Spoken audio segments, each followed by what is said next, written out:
welcome one and all. We are coming at you live from Space City, getting ready to kick off this crazy weekend. I am Avian, coming in from the Bay Area, ready to get things started with my boy, Texas's very own Cicada. Dude, it is an absolute pleasure to be here once again for the second year in a row. I get to be at Texas Showdown, and I'm privileged not only to be alongside a great commentator like yourself, coming out from California, helping make this event as hype as possible, but just here representing all the great Texas players across all the great games we have in this scene. And we have a really, really awesome game for you coming up first thing in the morning, a game that has deep roots in Texas and a lot of strong Texas players. We got Uni 2 we're about to do. I'm excited for it, man. I'm stoked. Yes, sir. I mean, Uni 2, we've seen it make its waves, like, it's like, you know, the clear scene was definitely a bit interesting, you know, especially with the online era. Yeah. But Uni 2 came out with a vengeance. Everybody's trying to play. And you already know when everybody's trying to play, Texas is in there back and better than ever. So I am way too excited to get things kicked off. Like, I already saw some crazy names in the bracket. People who are going out, who are winning events, who are top 8 events. Oh, yeah. Coming over to our humble little Texas Showdown, ready to tear things up. Like, look, what do we got in store for us today? Dude, we have a lot of really good players, not only across the brackets, but even within these pools. We got Masoma sitting in the back here in this first pool. We got GreyFaiden. We got BigBlack. These are great names. GreyFaiden, more of a local player, you know, more of a DFW guy, but he still shows out and he does really good performance across online brackets, across the nationals that he gets to show up to. But guys like BigBlack, guys like Masoma, they are winning tournaments out here. They ain't just placing. They are winning and taking home the gold. And that's how you know that this is going to be a strong event and a strong scene. You got these people coming out in pools, and I'm excited to see them play, man. Yeah, 100%. I mean, look, we got our first bit of matches going on here. I love it, man. We're kicking off the weekend with Uni 2. Like, there's no place I'd rather be, man. But I gotta say, I love the shout out to the DFW people. Like, look, we always see the big names. We always see, like you said, we always see the BigBlack, and we always see the Masoma. Yeah. We see them going out to these tournaments. But some of these local killers are who I'm really trying to look out for. Yeah, absolutely, man. There's a lot of talent across the world, and that's the fun thing about tuning into events like these. You know, tuning into Evo Japan's the same weekend. We're happy that you're tuning in with us. Yes, but all these different events, you get to see local players that you have never heard of doing stuff that you haven't thought of before. You know, maybe giving you some new ideas. And we got an interesting matchup coming up here. Nanase versus Yuzu. We got the mix versus the zoning. If Yuzu can keep them out, it's going to be a rough matchup. But if Nanase can get that hit and start running those high lows, it's going to be a difficult place to be. 100%. I mean, Yuzu is just a dying breed, but it's looking like Yenalba is going to try and come through and, you know, put the dodos on their back, ready to get things kicked off here with the Yuzuriha gameplay. I mean, honestly, I feel like you can do some interesting things in this matchup because most people just don't really know it anymore. Yeah. Like we said, a lot of people are coming in with Uni 2 being, you know, some of their first gaming in the Uni space. Yeah. But it's like, you know, with that and the fact there aren't many Yuzu players, you can pull off some nice little tricks. Exactly. Try to roll out there, but going to get clipped anyway. Trinitynavy doing a good job of just kind of holding down the fort and keeping mix going right now. Yenalba finally gets away, and it's just going to try and set up these sword stances. Jump in, get the JA. No confirm there from Yenalba. No confirm once again, and the DP is going to trade. A pretty sizable life here for Trinity. All they really have to do is just land one more hit neutral, like you see there. Catches Yenalba mashing, and not going to quite be able to finish it off. Nice little meaty 2-way there to kick things off. First round of the bracket here going to Trinitynavy. Exactly. Good stuff for Trinity. And one thing you're really going to want to look out for Nanase in this matchup is she's going to want to get those knockdowns, set up her little, you know, her wind blade, the kind of fireball she does right there, and then she's going to try and mix her dash Bs and dashes As, which is kind of a high-low mix-up, right? That's the core of her game plan. So you're going to want to look for her to get knockdowns after a combo like this, and she'll set up that same situation. Instead, just going to choose to re-stagger pressure, doesn't want to commit to it, and gets mashed out on. Good job, Yenalba. 100%. I mean, Yenalba's finally showing off a bit of that full-screen dominance that we're seeing. Oh, that could have been a big confirm, but nothing quite there for Yenalba. And now Trinitynavy is going to get another opportunity to try to close this out here. Not going to quite get enough for the IW, but it's not going to matter. Going low and taking the first game. Yeah, Yenalba not ready for it. Good game one for Trinity, kind of, you know, just able to consistently get pressure. One of the hard things about Yenalba, and especially on Yuzu, she's a technical character. She's hard. And if you're not, you know, if you're not on it, if you're not able to get your game plan off, you're going to struggle over the course of the matchup. And you're kind of seeing that right now. You know, Yenalba really hasn't gotten anything off. But if he sticks more to that, you know, that 6C stance and keeps those sword buttons out, if he can establish that game plan, it's going to be really hard for Trinity to get in. Yeah, if we're going back, checking these buttons. I think I saw a change here. We might have not seen the correct buttons here from Yenalba, so. Yeah. got to go I hope back. that wasn't the case, unfortunately. Yeah, I'm like, losing that first game to that. Listen, people, I know we want to run it. I know we're all excited. But be sure to check those buttons, please. We do not want to have situations like this happen ever. Absolutely. I mean, just call for the button check, go into the match, and then make sure, okay, this is everything works, cool. Fix it then, and you don't have to worry about it later. But we're going into this game, too, and already Trinity trying to start up the pressure. Tries to go for a DP follow-up, a bold choice, but Yenalba getting out, going for a match, and getting a little bit of a conversion for some damage. We're just going to choose to send Trinity full screen. Yeah, it's a really patient gameplay here from Yenalba. We expect to see it from full screen, but trying to tap shield here can mean some pretty bad things, especially against Nanase. God, yeah, got the grid break that early, and is already just taking extra damage. Good pick up for Trinity, and in the corner, you should be able to convert into a good amount of damage. Unfortunately, drops. Wow, nice little reset there. That's Bob Ross reset. Happy little accident. It's like, listen, there are no accidents. That was Kung Fu Panda, right? I think that was that. Look, there are happy little accidents. There's that approach, or there's no accidents, but we are going to see Trinity able to capitalize here, sitting on match point of the first set of the day. Really dominant Nanase play coming out to start off. Absolutely. Wow, good 2-3-6 to just already start off the pressure and trying to, keep Trinity out. Unfortunately, just haven't been able to get the game plan very much. Goes for a roll, but gets caught on the back end of it, and Trinity just setting up Nanase shenanigans. Oh, yeah. I mean, we got the cycle. We got the knockdown. We got 200 if we want to go for any... If we want to go for any sort of pressure that we want here. We still got Million Disc on deck, but we don't even need it. Oh. Air Super. Yeah, it's like Air Super will do it to you. 2-0 for Trinitynavy. Going to take things with a quickness and be our first person to advance on the winner's side of the bracket. Yeah, good stuff, solid play. Unfortunately, but just wasn't really able to get any of the Yuzu stuff set up that whole matchup. And that happens, sometimes, especially these early brackets on stream, it's very stressful. It's very nerve-inducing. And when you had your buttons a little bit off that first game, it can really throw you off of your comfort zone. But hey, the great thing about these brackets, they're double elimination. You're going to have a chance in the loser's bracket to still play some matches and still even qualify and hopefully get out of pool. So, this ain't going to be the last you're going to see in Yenalba, hopefully. We'll hopefully see him a little bit later on in the bracket. But for now, hey, good stuff to Trinity. Yep, kicking things off with a banger for sure. Like, man, it always just does suck to see. It's like it feels like Yenalba had the positioning down. It feels like they were able to play their ranges properly. But when they did get the hit, like we had to really capitalize on that. Like Yuzu is definitely a character where, sadly enough, you get punished for your mistakes pretty hard. Most of the time when you're dropping combos in Undernight, usually in a pretty good spot. You're usually plus on drop. But with Yuzuriha, you end up being in a lot of situations where you are either punishable or you're in a really bad spot position-wise, frame data-wise, and, Trinity able to capitalize it and, do some good work.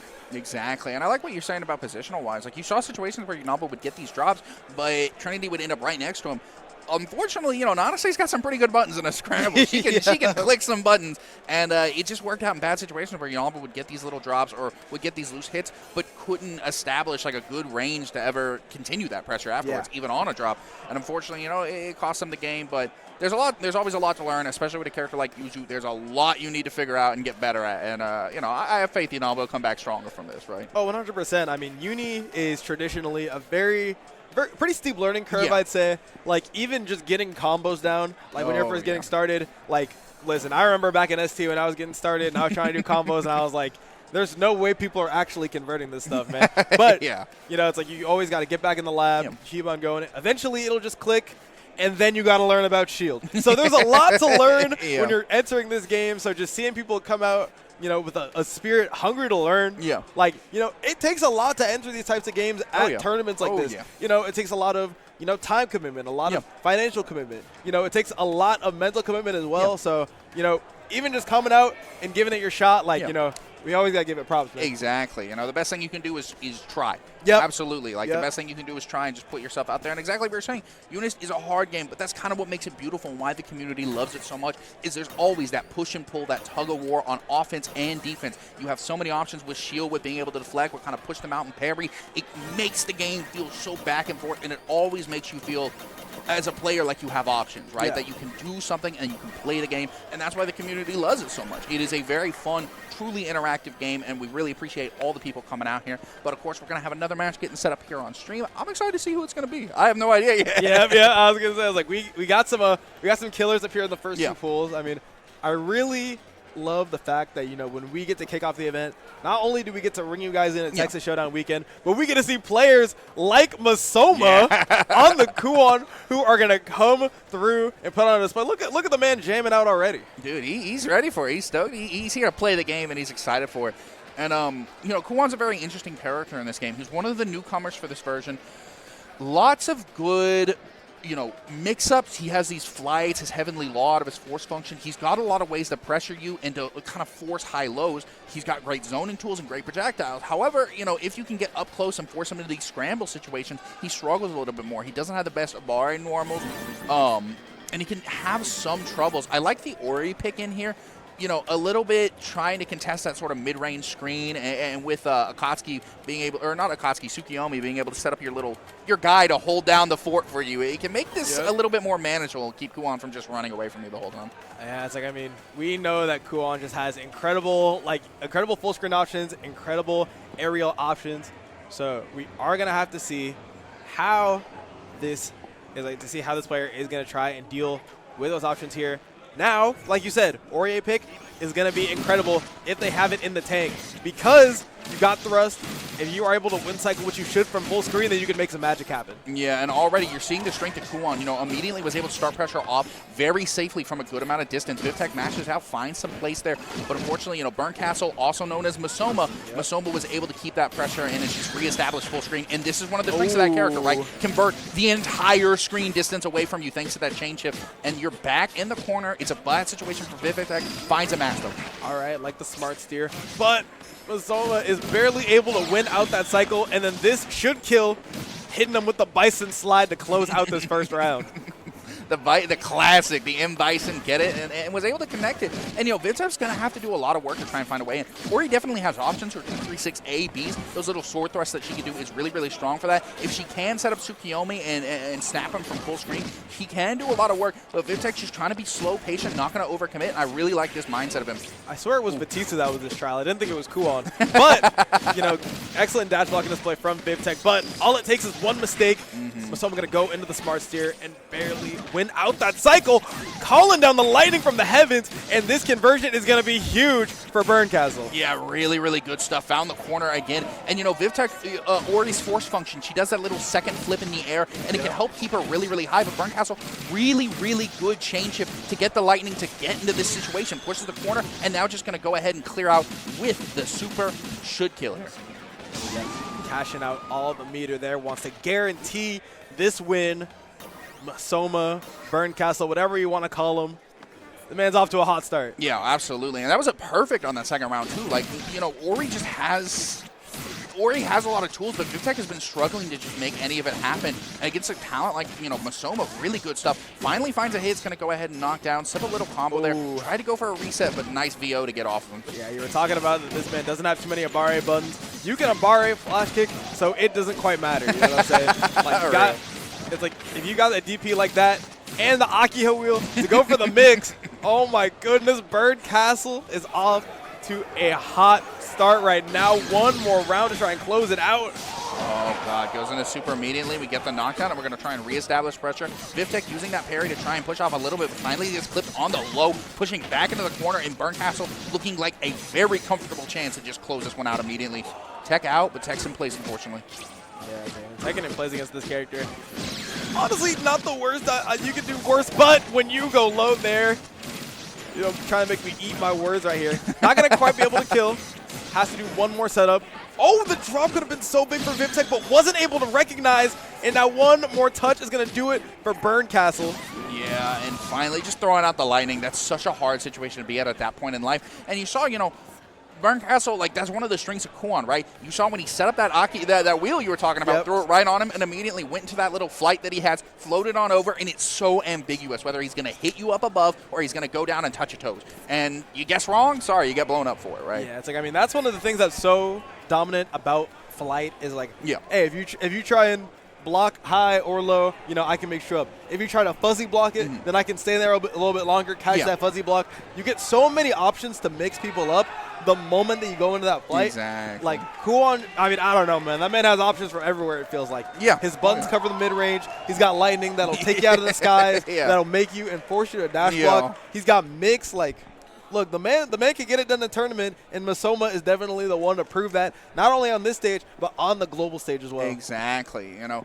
And Vivtec just unfortunately, you know, if you're not super experienced in that matchup, especially against a player the caliber of Masoma, it's very, very difficult to force your way in and to just establish your turn to begin with, right? And he had a couple of situations where he started getting some hits, but the one situation he really got a good combo on, Masoma immediately flash kick. I'm going to bet it all on black, you know. I'm going crazy here. And it worked out, and you guess wrong, you're not covering that option or you just don't expect it. You know, he was waiting patiently, expecting an attack, maybe trying to 3-cat him or something like that. Just didn't work out, and unfortunately, you know, that's going to send him down to the loose bracket. But like I said, you still got another chance in this one, right? Yeah, it's like, I mean, you don't get to winner's quarters on accident, you know. Yeah. Like, the man has already proven that he's got his medal to at least, you know, close out his first set of matches. Yeah. So we should be seeing some more from him on the loser side of things. But Masoma is going to head on to winners semis of the pool. Absolutely. Good stuff for him, and, you know, I'm kind of excited to see that. But, of course, we still got more matches coming up. We got GreyFaiden on a Nanase later on. We're going to have BigBlack, who plays a good amount of characters himself. So I'm excited to see what's going to come up on this one. But we got another matchup coming at you live. I'm excited to see it, man. Yep, got another set of winners quarters here. Everyone is vying to try and get to that winners semis. You know, it's like, I know everyone wants to make it out of this pool, but making it out of the pools on winners has such crazy advantages. Exactly. You get, you know, it's quicker. You have to play less sets to get out on winners. And two, staying in that winner side makes it a lot easier to win the tournament overall. But we got an Orie versus a Gordeau. We got a couple of matchers. And Lotus, very good Xrd player, good player across a number of games. One Xrd at this event last year on the Gordeau should be interesting. Yeah, exactly. I was going to say, I was like, I know Lotus for the Xrd play. But, you know, Emblumm saying, yo, welcome to my game right now. I know you got some metal in other games, but the grid break is just going to continue the dominant offensive streak here from Emblumm. Yeah, strike throw and just keeping that Tsukiyomi snap to lock you down. One of the strengths of Orie is that Tsukiyomi stand she almost has, right? Yep. Kind of like a persona. She's able to use it to force you to lock down when you wake up, and you got to hold, strike, throw, mix, whatever it's going to be. And Emblumm's been really, really good with that. But finally, Lotus gets a way out and is going to abuse those Gordeau big buttons and try to make his chance count. Yeah, I mean, I love that combo into the ace. Not only does it look sick, your Oki is so good. Utilizing the plus frame is going to get a nice little counter hit confirm. Ace him once again. And the command grab Oki for Lotus. Now, it feels like we were just in a spot where we were one touch from Emblumm, and we are still one touch as they close it out after a pretty scary comeback attempt from Lotus. Absolutely, and that's one of the things about the strengths of these two players. They're both really, really solid. Dang, already a grid break for Lotus. No. Emblumm tried to shield in the mid, but got clipped with the low, and it's not going to be a good situation here. Lotus reestablishing. With that grid break, you deal even more damage, and this next cycle is going to go to Gordeau, giving him that chain shift and a lot of advantages here. Yeah, it's like, I mean, getting grid broken against Gordeau is so bad for so many reasons, right? Like, not only do you get the Rusty Nail buff with the Vorpal trait, but you also are going to get pressured with no sort of shield in sight. But luckily, Emblumm able to find their way out, and Lotus is going to have to try to make something happen here with this 200 bar. Yeah, and found a really, really good pickup off that Tsukiyomi super. Mashing out. Lotus not afraid to let it fly, and we got the side to keep you locked down. Get the plus frames. Good DP to mash out. Emblumm with a good choice there. And we're back into the mid-screen. Standing away from each other. Emblumm just trying to get this grid cycle. Oh, man. Last second clip cost him the chain shift. Now, that is crazy that ended up costing him Vorpal, but Emblumm able to barely squeak it out once again. I feel like we've seen the same round multiple times here. We've seen an incredible performance from Emblumm, getting things really started quickly. We see a nice little comeback from Lotus, but a last-minute decision by Emblumm to close it out, and we've seen that 2 rounds in a row now. Exactly, and that's one of the strengths about these brackets. You know, it's first to 2. First to 2 wins is going to move on. So making bold decisions like that, if your opponent's not already ready for them, it can really get you far ahead. You only need to make a couple of correct decisions to close it out. But right now, Lotus, for the first time, really starting off great in a good situation here. Nice little combos. Gets the air tech in the ground, but still going to keep his pressure, and we're keeping things established here. Oh, Emblumm gets yeah, not going to quite get the hit that he needs to combo into that. Uh-oh. Was a big chance for Emblumm. He's going to back off now and hit him with the thrust. We've all seen this combo before, but we are going to see a drop here from Emblumm. Yeah, unfortunate, not quite ready for it, and gets clipped by the side. Lotus should be able to close this out with too much effort, and does get it. Going to go up around here, looking to, you know, force this to a game 3 scenario. Yeah, it's like, I mean, the win here for Lotus is not only, you know, is not only wanted, it is necessary to stay on the winner's side. Re-established pressure. Oh, no. Overhead, baby. It's like not only was it overhead, I mean, we saw a counter hit there. Yeah. So we did see a mash from Emblumm. I wonder what that option could have been. Gets doinked, but Veil off to just kind of burst and force the situation back. Gets a hit. You will be able to cash out for a good amount of damage here. Oh, drops the combo. No. That's so unfortunate. Emblumm force function going above and beyond, but gets clipped by Lotus mashing out. Yeah, it's like, I mean, the best part about playing against Gordeau is that the DPs don't give you any combo to work with unless you have the CS. So even if you get hit by that, honestly, you are not too worried if you're Emblumm. Exactly, and right now, Emblumm's doing a lot to win this cycle. This could be game. Is Lotus able to close it out? Goes right into the EX, and that's going to be enough. It is going to be 1-1 here for Emblumm and Lotus alike. Yeah, our first game 3 on stream. It's awesome to see. Forcing this to that game 3 and starting off, Emblumm already going low, finding the pressure, and we're going to reestablish it. Pushing over, and you should get the snap. No, just choose to go for regular Oki. Gets the corner, and another hit. A good amount of damage coming for Emblumm so far. All right, because we are going to get the Thanatos Orb, put it on you once again. The Strike Throw becomes so much more potent, but a great mash by Lotus to find their way out. Oh, untimely drop, and it's going to get counter hit thrown. One more setup here for Emblumm. Orb reestablishes pressure, re-staggering here. Lotus is going to have to find a good match, and nails a great option there. Really, really brave, but found it. Trade there. Ever so slightly plus on Lotus's end. Good enough. Lotus able to pick up, and he's going to push back to the mid-screen. Good combo, 200 meters. Should just close it out and cashes it out with infinite worth. Will this kill, though? Oh, yeah, like I said, I don't know if it's quite going to kill. And now, one more read, especially with that Veil off. Could do it! The whip punish from Emblumm to close it out on a pixel, and they are sitting on match point. Dude, Emblumm with that smart little dash forward and then walk back just enough to create the spacing so that Lotus would whip that. And now Lotus has to find this next round. Otherwise, it's going to go into losers already. A great set so far. Get the orb to try to establish pressure, but the orb is going to miss. And we're back on the stand pressure. Oh, no. All right, so we didn't see a combo there from Emblumm. That could present a huge chance for Lotus, especially if they're able to close out this combo, keep it simple, get the charge, go into the ASIM, and now we are going to get one more chance. Fake a man grab. We're going high this time, and we just re-establish, keep that mash pressure. Emblumm wasn't blocking and not ready for it. Nice VO trying to get off, wants to close it out in this scenario, but not. You're going to get mashed on, and Lotus has a ton of meter going into this next game. Yeah, that VO is such an unfortunate break here for Emblumm. Not only that you were not able to get a super off, you are working with no meter and losing the cycle against Gordeau.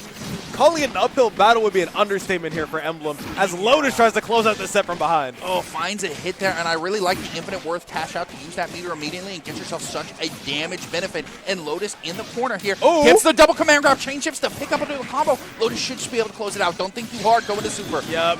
Wow.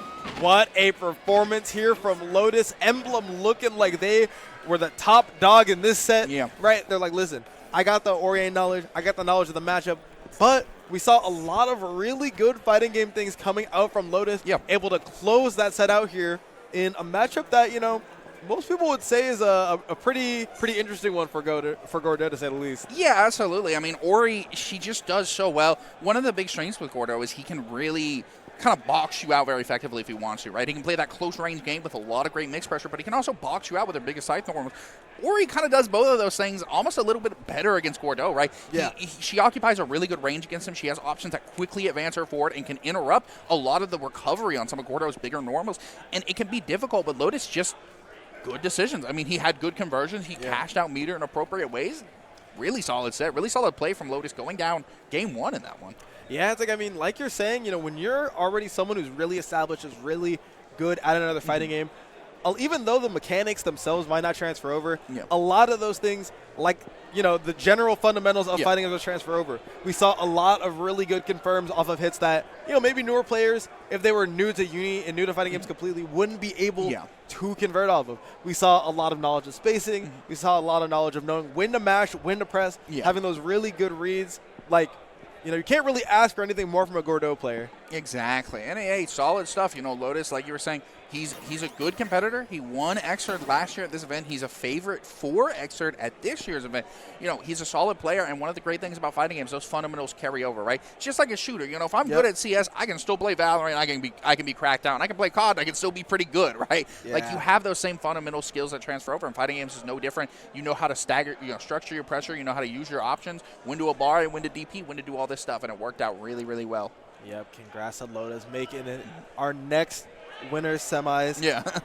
appearance, but I mean, honestly, I feel like the sets that we've gotten so far have been so great, right? Absolutely. Like, I feel like, when you get into pools, you kind of are expecting, like, oh, we're going to see some people. Yep. You're going to see some people get stomped out here. Some people get jacked up here. Yep. Like, I mean, it's like, 'cause it's the first rounds of the tournament. Yep. But I feel like we've been seeing a lot of really good back and forth here coming out from all these players. So, honestly, I know at least here from the booth, I can't ask for anything more. Yeah, absolutely. I mean, the best thing we can do is be provided good matches and provide you guys with some good experiences here, too. And we've had good stuff, and we're going to continue to have good stuff all throughout this day. Of course, we got more Uni matches coming out. We got Tekken running on different streams. We're going to have Xrd later on tonight. We got things like Dragon Ball tomorrow. We got Grand Blue the entire weekend. We got Strive. We got so much coming up for you, and we're super grateful everybody's tuning in and enjoying the show so far. We've got some good matches coming up, and we'll continue to have more. 100%. I mean, hey, this is my first Texas Showdown. Yeah. I'm having a great time. It's like I was telling somebody before, I was like, I've been to Houston in particular since I was like a little kid. Yeah. So coming over and being able to be like, all right, like the vibes are back. Like, we're back in Texas. The food's back. The people are back. Like, listen, it's like, I mean, I know Cicada saw my Twitter adventures. I went over to all my Texas natives. Yeah. Or I know there's one in New York. I went over to the burger joint for the first time.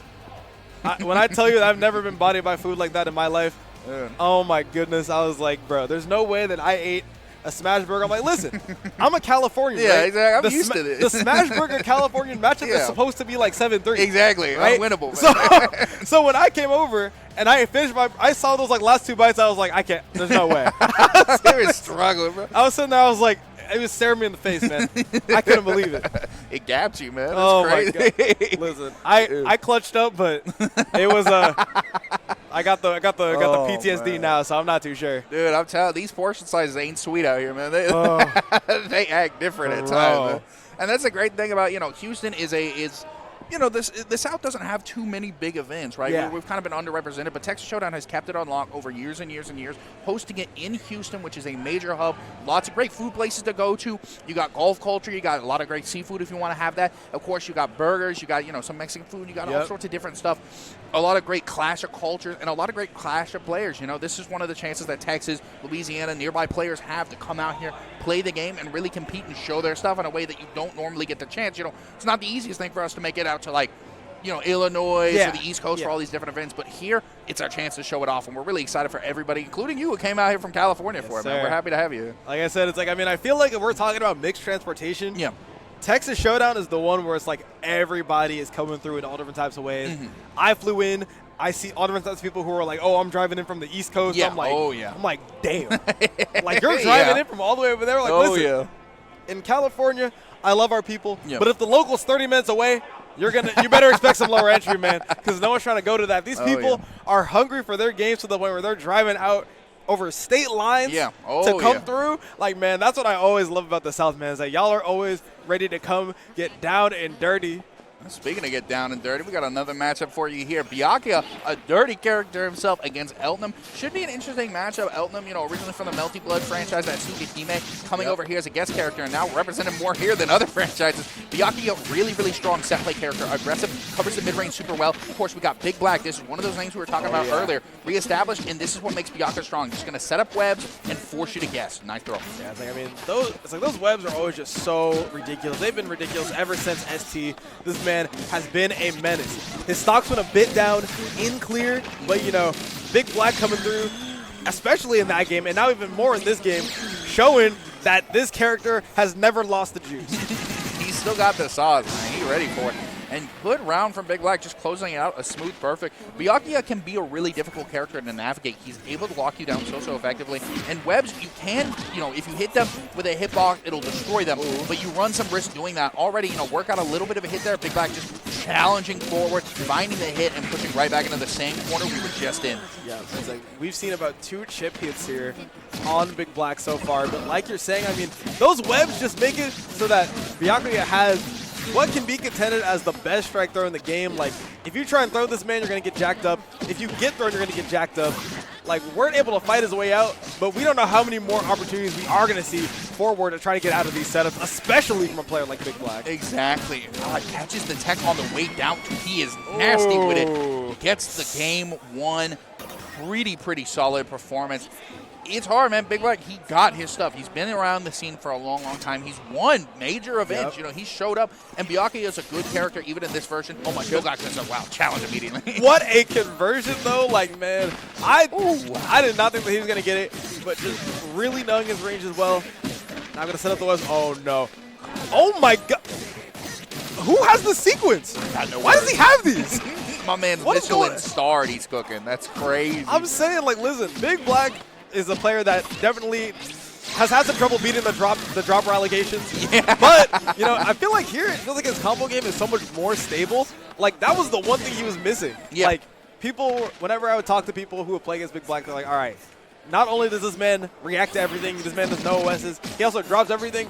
Who's letting him win? Exactly. But it feels like both those problems are solved, and I'm going to be honest, I don't know who can stop him. Dude, he's looking really, really good now. And it's weird to say, but his Byakuya is playing with a sense of calmness. It's very calm, very controlled, and it's been working really, really well. Even right now, Wert has getting this pressure, doing a good job with conversion, finding that first hit, and finally getting his first positive scenario of this match. Ooh, nice conversion. Put him back in the corner, baby. Reload. All right, we're back at it again. Oh, I was going to say the purple bullets are the opportunity that you want on Elthel, but the Abare 2A is going to be the opportunity that you want on Byakuya as well. Going to go right here into the command grab, setting up all 3 webs, and this is going to be a scary spot here for Wert. Yeah, chain shift blocks those 2 webs immediately, just going to get them out of there, does not want to hold the pressure, but BigBlack just patient. I'm telling you, this man is calm, stone cold ice in his veins, and he is playing so patient, so careful, not overcommitting, sets up the webs there, got all... The grid break to close out the set. I would say disrespectful, but if I'm being honest, that's optimal. A lot of people don't know that shielding that yields some pretty big consequences, especially since people try to actually shield out the web, try to mitigate that grid loss, and just going ahead and getting the punish with the force function. BigBlack is headed to winner semis of the pool. Yeah, just solid stuff, and that's Byakuya is so adept at tying you up, at locking you down, at just creating scenarios where you have to hold his pressure. You can't just ignore it. You can't. It's hard to master it. You know, if you have clever use and a good DP, you can CSDP out of stuff, but you have to win the cycle, and that's hard against a character like Byakuya who can pressure you mid-screen really, really well, and when he knocks you down, he's just going to run that set on you, and BigBlack did it really, really well. Wert had some moments, and when he got those hits, he was actually showing, like, pretty good stuff, but just got clipped by that Abare 2A. BigBlack is... He's stone cold, man. That guy's a killer tonight. I don't know what's up with him. Yeah, like I said, I was like, I don't think I saw a single drop from him in that set, which honestly, like, I love the guy, but that's pretty uncharacteristic, right? Like, you know, you're always expecting at least 1 drop in the set, but this man had everything tightened up, and this early in the morning, it's impressive. Like, come on. I already know we're going to see a great run from this guy. Like, they're getting things kicked off. Dude, first stream, you know, it's what, 12:40, 12:30 in the morning. First stream match you got, and you just got ice in your veins already. That is a different type of competitor. I'm excited to see him play against some of the bigger names we got coming out. You know, we got a lot of good sets coming up, and I really want to see him compete against some of those big boys. I know in this same pool, you got GreyFaiden in it. That'll be a fun matchup for me to watch. You know, those people have played a couple of times before. I think BigBlack typically takes up that matchup, but I'm really curious to see what Grey can do, especially against a man who is looking stone-faced like he is right now. So ridiculous, man. Like it feels like, you know, the people who you expect to win, you know, you kind of go there, you're like, oh, yeah, like, oh, they win 2-0. But you got to pick up some of those tendencies and see how they're going to carry it against some of the people as they get deeper into the bracket. Like we said, I already know this top 48 is going to be ridiculous. This top 32, I mean, I know this top 8 is going to be insane. Like, this is kind of setting up. It's like a little matinee, you know, for what we have to come later on in the tournament. Like, man, every time I see one of these sets, it just gets me more and more excited for finals day, dog. Like, I don't know. Dude, this is consider this the teaser trailer, you know what I mean? We got that character reveal coming up later on. Like, we're excited. This is the for real gameplay trailer right now. Like, exactly. It's like, listen, we can't call too many things as a gameplay trailer, but it's looking like we're getting a nice little sneak peek at what we have coming through later on. But we can't look too far in the future. Got stuff to focus on.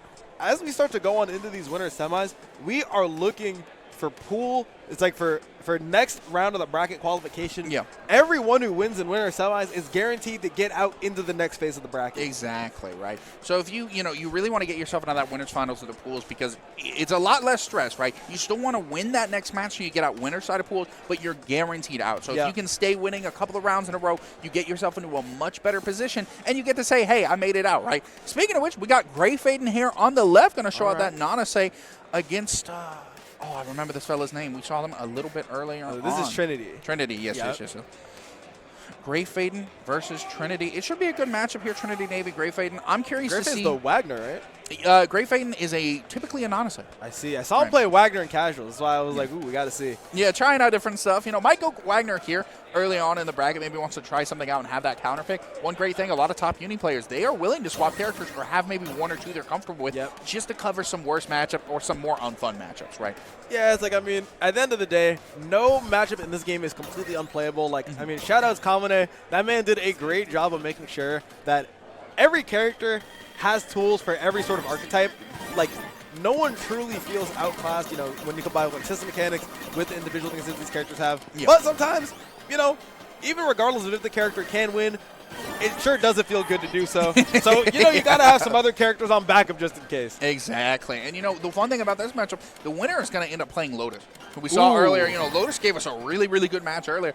I'm kind of excited to see who can take this, Trinity had a good win earlier on.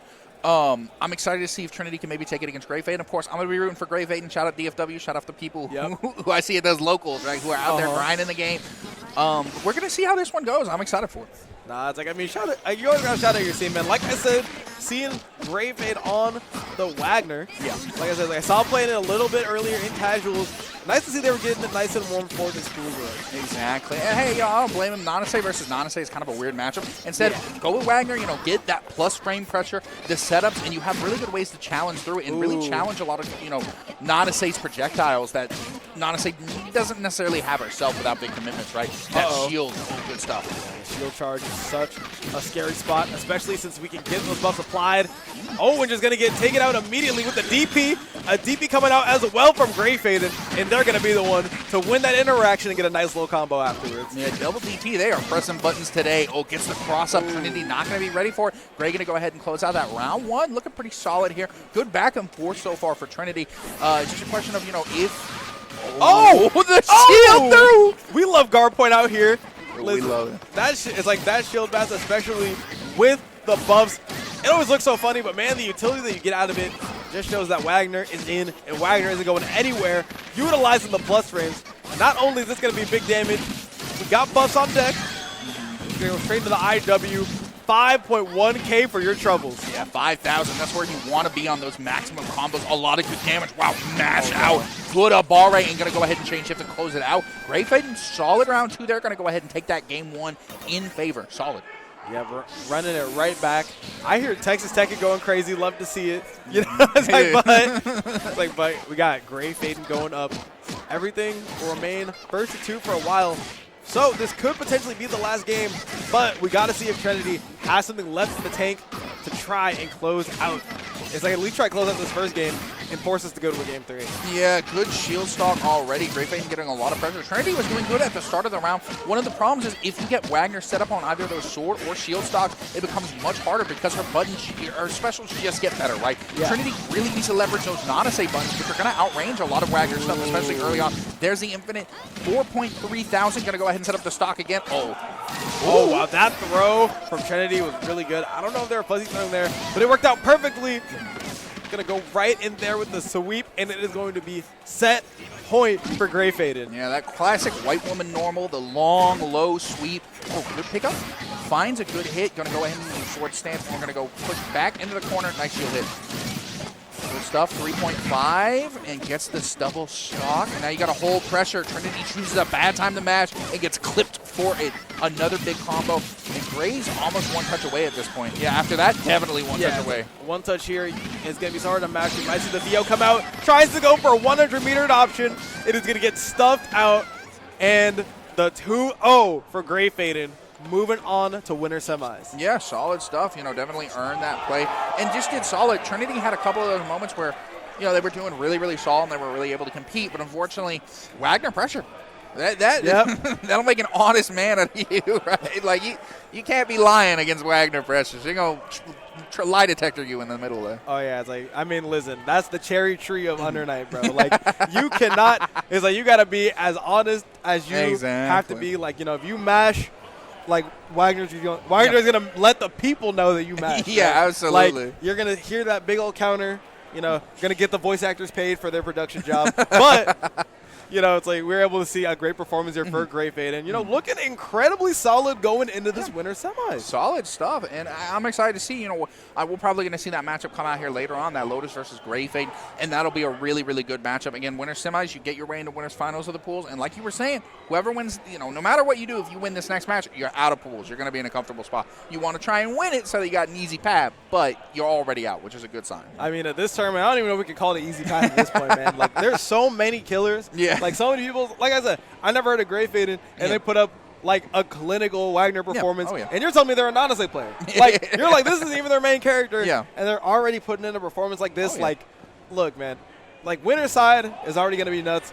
If you got to trudge your way through losers, I pray for you. Godspeed, bro. Yep. Walking your way through the swamp, that is devastating. Yeah, I'm like, I'm sure church is open on Friday out here. There's got to be, man. Better pay yourself a nice little visit because you're going to need it. Exactly. No, you're right on that. That's like both sides of the bracket path. You either fight in the Somme or you fight in Vietnam. Like, neither of them are good. You got to just choose what you want to do, man. It's brutal. Oh, my goodness gracious. But, I mean, I don't know if we're going to move on to our winner semis here now. I feel like we are pretty established. Like, I feel like all of our matches are set at least for one of our pools. Yeah. We might have a couple more to go, but, you know, regardless, we got some good uni coming through, man. Like, absolutely. I feel like the moment that, like, even our round one matches were already great, but the moment that we left that initial round, like, all the matches have just been outstanding. Yes. All these players came hungry and ready to play. Absolutely, man. That's a fun thing. Uni 2 having an online that's much more playable than the original for sure. You know, I was playing Yuzu grinding that out, and that was not a fun situation to be. But this new game got a more playable online experience, and the community has really rallied behind it. They've been wanting that support for a long time. Arc World Tour had some really, really good moments for the game, and I'm excited to see. I believe it's at the next Arc World Tour as well, so I'm excited to see how it stays around long term. The game's been super fun, so I'm curious to see how it keeps going. Yeah, I'm super hyped. I mean, listen, Arc World Tour this year is looking insane to say the least. Like, I feel like, you know, the format last year, some people liked it, some people weren't too sure on it, but this year I think that there is an overwhelming consensus that people are pretty excited for the new format. Absolutely. We got lots of new tournaments coming through. We got lots of new locations. Like, I'm already trying to make trips to some of these crazy places like Greece and Mexico. Like, bro, they're giving me too much to look forward to. Yeah. And we got Poob versus another Rex. These are some, you know, Poob is expected to make it out of this pool. He's expected to do pretty well. Looks like on the Kaguya versus an Enkidu. So Kaguya going to be one of those new characters. Has some really strong set play stuff, but is mostly known for those guns. Kind of like a Elfeld-esque character, right? Yep. Set those grenades and forces you to guess. Whereas Enkidu, plus frame, you want to be mashing, right? Tries to catch you mashing and just going to kill you if he does. Oh, man, yeah, there's definitely a frame trapper for sure. We're seeing a lot of low shields, and Northworks is going to take advantage of it, close it out with a simple route here, and a pretty dominant rounder to close out this first one. Yeah. Classic Enkidu shenanigans, by the way. Whip the throw, change it, and did an air dive kick. Wow, starts the round off good. The 6 force function is so scary. Ooh, gets the stomp, and we already know it's going to be huge damage. Yeah. Leaves those gaps in his pressure, so you want to press, but he's going to smoke you if you do. Finds a nice pickup. Northern Rex, nice knockdown. Presses back into the corner. Challenge, stomps. Not going to mash. Poob gets caught. No. Yeah, just keep it simple with the air sequence. And a perfect to close out game number 1. Another Rex is looking untouchable, and the round indicators are showing that as well. Yeah, absolutely. I mean, just a really solid, perfect play. You know, you can see Northern Rex, they're both taking a moment, thinking through it, like, okay, what distances did I make? What do I got to do better? The hard part, Enkidu, you don't want to let him just pressure you endlessly because eventually he's going to hit, but you got to choose the right time to mash. If you choose incorrectly, you're going to get smoked. Good round start for Northern Rex, going to go ahead and push back into the side. And Poob patient, finds a way out. Yeah, it's like Poob patient almost to a fault, I feel like. I feel like we've seen a lot of Northern Rex able to exploit the very passive defense that we've seen here.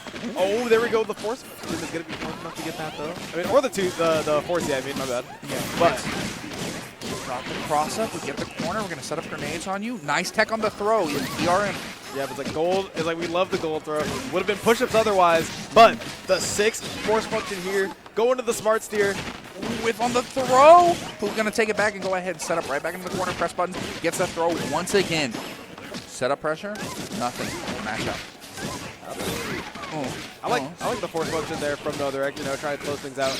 Yeah. Gonna go straight in.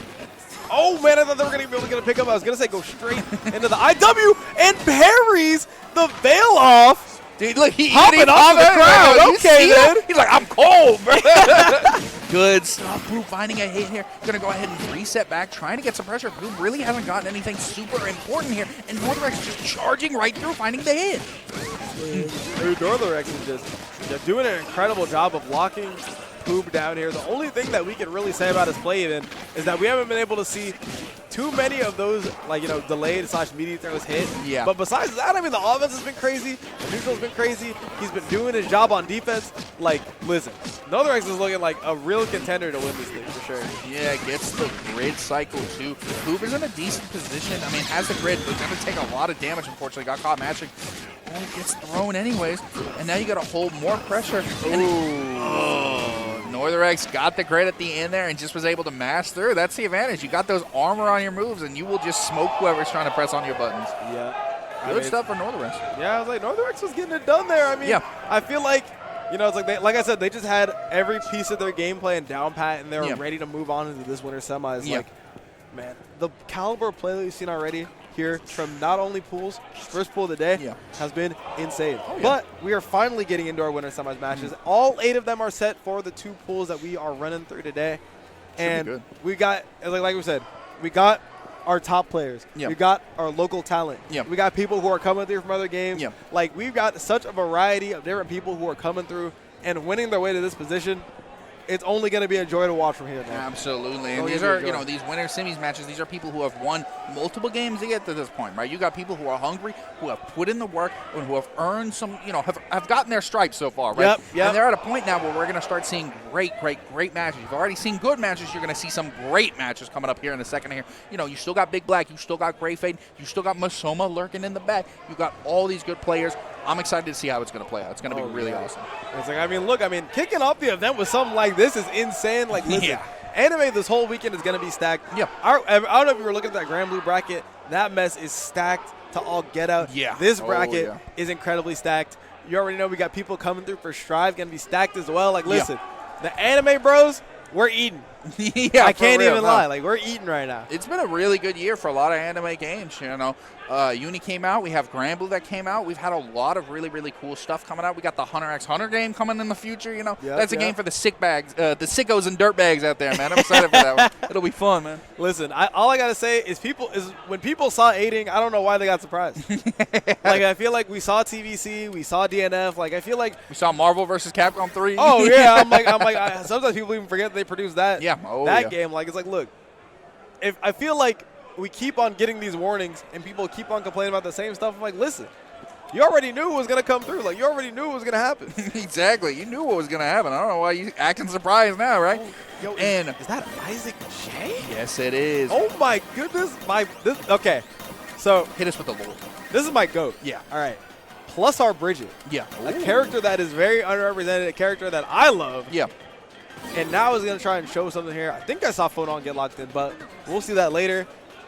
Seeing them come through, not only playing in the plus R bracket, but I'm definitely going to go and be peeping. But coming through, trying to put a little bit of work in uni and showing that they're here right now. Look, they're in winter semis of their pool. Yeah, absolutely. They're here. They're ready to play. Definitely has that work, and that's what we're talking about. Fighting games can be very transferable. And gear, especially, transfers to Uni pretty nicely. There are a lot of similar mechanics. Change shift, kind of working like a Roman cancel. You got your veil off, kind of like a burst. There's a lot of cool stuff you can do in this game. But of course, sitting opposite of IsaacJ, we got Bernkastel, a.k.a. Masoma, the Kuon man himself. Lots of good play. It's going to be an uphill battle for sure. Masoma definitely a favorite, but I'm curious to see how IsaacJ is going to handle it.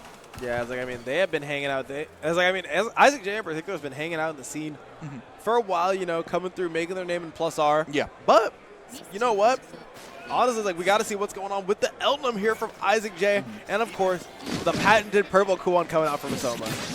And already starting off pretty nice. Gets that Bison slide. Going to go ahead and set up the wheel up top so you can't jump out of it. And now IsaacJ is going to have to hold some of this pressure on the Eltnum. Interesting. But Eltnum definitely has some range buttons that can challenge some of Kuon's stuff. Fortunately, not finding anything yet. Good throw. Yeah, just like going to put the wheel on him. Good block on the high and great tech. The defense from IsaacJ. But even with that defense, isn't able to even touch Bernkastel in this first round here, and it's going to be a perfect to get things kicked off. Wow, you know, hey, Bernkastel, Masoma immediately committing to a super. Ooh, the Just roll! going to get shot out of it. IsaacJ really good roll in and going to go ahead and get some pressure. Oh my goodness. Like I see it here. Going through. Good stuff. Looping, we got the bullets. Oh, empty the clip. Now you got to reload. Oh, gets the grab there. Oh, wow, good mash out on that flash kick. Set up the wheel again. Yeah, but I was going to say, like, not only getting the flash kick, look at the confirm here. Tons of damage, gets the side switch, gets the Oki, and hits IsaacJ low. Even though they don't have much of that grid to work with here, you know, it's like, you can't really do too much, especially when you have these Kuon normal, this Kuon disc on you. Oh, wow, pick that up off of the Bison slide into the wheel. He's nasty. Show me something then, Masoma. Okay, then. Like, listen, I haven't seen too much of Kuon, but I didn't know that he was doing all that. Like, look. Dude, he got the sauce, apparently. I didn't realize. Yeah, like, getting the pickup into the wheel. I was like, all right, then maybe try to set up some Oki, but just gets the conversion off of it. This man is already looking like a Kuon master. Yeah, really good stuff, but that was a close match in that last one. IsaacJ was able to get conversions, was able to carry it a pretty good amount, just wasn't able to get out of the pressure that, you know, Bernkastel Masoma was able to set up. Gets the wheel, chain shift to try and challenge, and said, nope, you got to deal with this ambiguous float, and that low clips you. My God, baiting out the high shield. Did you see that? Baiting out the high shield with the feint on the high. Catches him holding 4 and D, and then hits him low to break the grid. Masoma showing that not only do you need the legacy knowledge, you got to know what's good with the game if you're trying to put on dominant performances like this. Exactly. He is simply built different, but IsaacJ getting to start off, got a lot of those bullets in the clip, but gets challenged again by that wake-up wheel, my man. Okay, hold with it. And he's got the big corner carry. Corner carry, that is insane. Look at it. East on the Coast wake to up. West Coast. Oh, I love that setup so much because you're able to bait out the green shield, catches him mashing, and full grid to work with. This should be more than enough here. Yeah, gonna go ahead and go into that infinite worth. We're just gonna be able to close it out. Yeah. Bernkastel. Fist bump should be coming out already. Like, no doubt this is going to kill 6K. Yeah. And Masoma is going to be not only your first person in Winners Finals, but your first person punching their ticket out of pools for this uni bracket. Absolutely. And it's no surprise, you know, if you look at the seating on the bracket, he was definitely a favorite. Masoma, not only a favorite for this bracket, a favorite for the tournament, right? He's seated to go pretty far into it. Really, really solid stuff, and just good play. You know, IsaacJ, no slouch himself, and had a couple of those interactions where you're like, okay, he's starting to cook. He's got that Eltnum stuff, but Masoma, I'm just gonna choose violence. You know, and when you get put down in that corner, that flight, oh my God, ambiguous to say the least. Oh man, it's like just such good knowledge of like what he wants his opponents to do. It's like it doesn't even feel like, oh, what his opponents are gonna do. It's like, oh yeah, well I want you to do this. So what I'm gonna do is I'm gonna do this thing. We're just gonna bait out this, and then I'm just gonna blow you up for it. Like Masoma just has such a crazy game sense and such an insane, like an innate sense of conditioning that you know that he's gonna come out and just jack people up the moment that he gets that first knockdown. Absolutely. And I like what you're saying. He kind of sculpts his opponent's options around what he wants them to do. And there were a couple of situations, you know, I noticed one early on that was really, really nice, where he just, instead of going for pressure, he like floated for it and then just floated back, went for a long range low to counteract Eltnum trying to press buttons because he realized, oh, he's going away. I might be able to challenge. Nope, too late. And the one that you called out really good on that, where he was in the corner, he did the float up to force him to high shield, then drop down and load him immediately. Like, boy, that's nasty there. I'm still smiling for that. I'm like, bro, like, this is what I want to do in fighting games. I want to sit there, I want to make you look a little bit silly, and you know, have some fun while I'm doing it. Like, look, that's why I love Uni too, man. Like, it's sick, man. Ain't nothing better than walking away and making your opponent second guess the game itself. Oh my goodness gracious. I mean, look, only more where that came from is the best part, right? it's looking like I know that we're gonna go here in the winter semis. I don't know if we're gonna head over to the other pool or if we're gonna stay here in pool number 1. Yep. But great matches on either side, man. Like, no matter what happens, we're going to see a banger. No matter where we go. And, of course, we got a lot of ones. I'm excited for GreyFaiden and Lotus. I want to see how that one works out a little bit more. You know, Lotus had some good stuff. I just want to see people play good games. You know? Oh, yeah. And we got a lot of those coming up for you.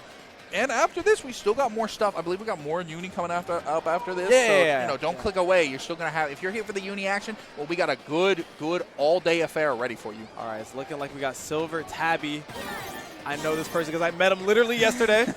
All right, then let's go. Best part about events is meeting new folks. Real, absolutely. It's looking like SilverTabby's going to be playing against Volume.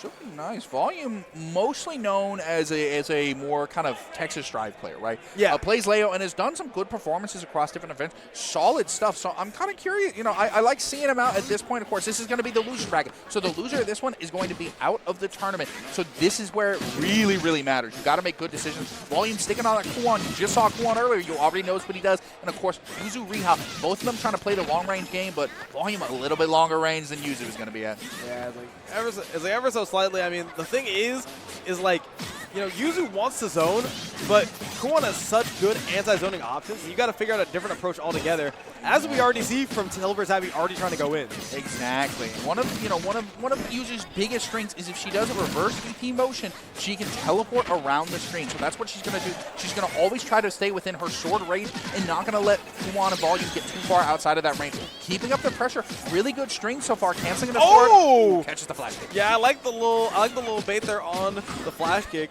Put on the defensive side now, though. Has to try and find their way out. Gets the first counter hit, gets the second one. Maybe going to try to pick up, but another drop from SilverTabby is going to keep Volume in this first round. Oh, God. Gets the dash attack. Going to go ahead and push back into the corner. Tries to jump out with a super, but Volume spaced that magnificently to catch any of those options. Really good stuff. Volume going to take that round 1. Yeah, not going to quite be able to close it out with the confirm, but you know what? You just got to hit him until the light bar goes down, man. No one said you got to finish it off with a combo.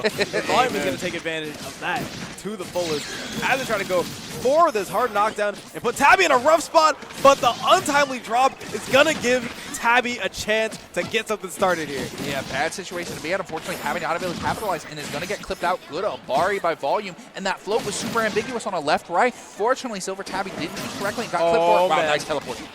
Yeah, I was like, that teleport is going to come in handy in this matchup for sure.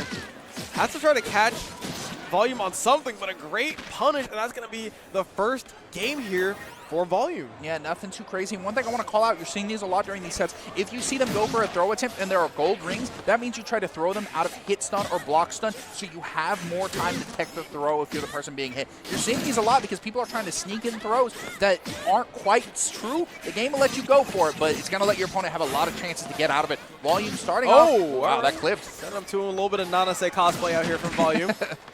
Sending off those fireballs elsewhere.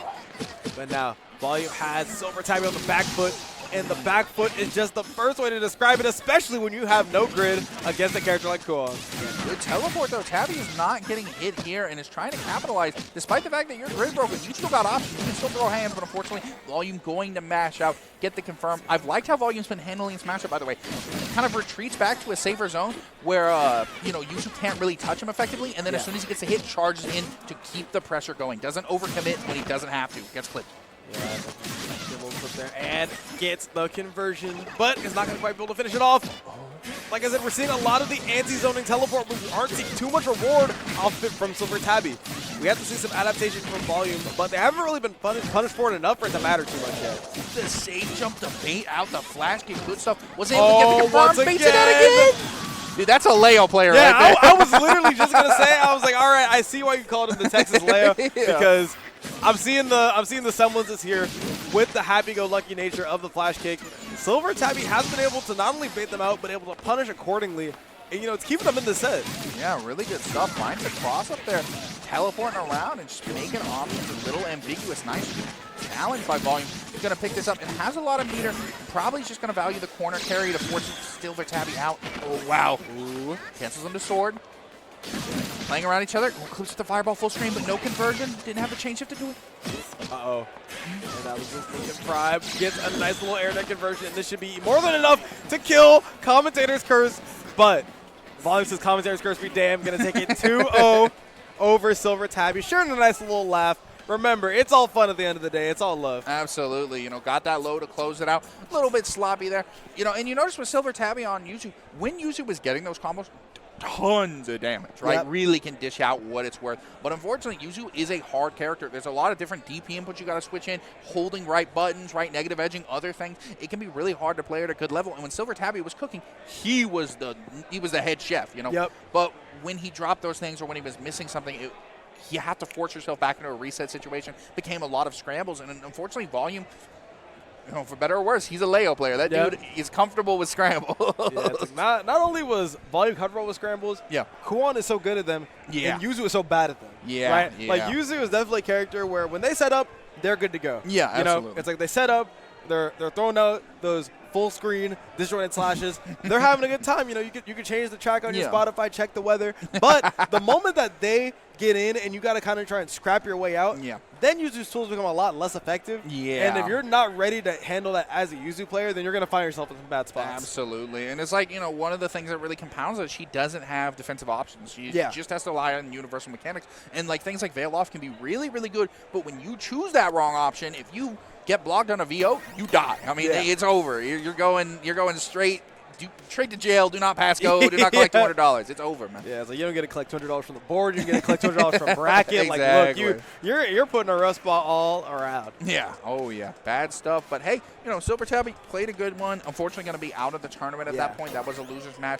Volume going to keep moving on in. So I'm excited to see who we got coming up next. If we're going to see more of those winners semis, or if we're going to stick around the losers bracket for a little bit and see kind of, you know, who's down there and who's lurking and hoping to earn their way out through that, right? Yeah, I mean, I like kind of chilling out here in the loser side of the bracket. You know, it's like it's always fun to see what people try to do, especially when, you know, their tournament life is on the line, right? Yeah, absolutely. Like when you're in winners, you can try a bit more stuff out because you know what, my tournament life, you know, it's like I got one more chance. Yeah, I can lose a game. I can lose a round. I can lose a set. Like, you know, you got that stuff, but every single interaction counts on the loser side.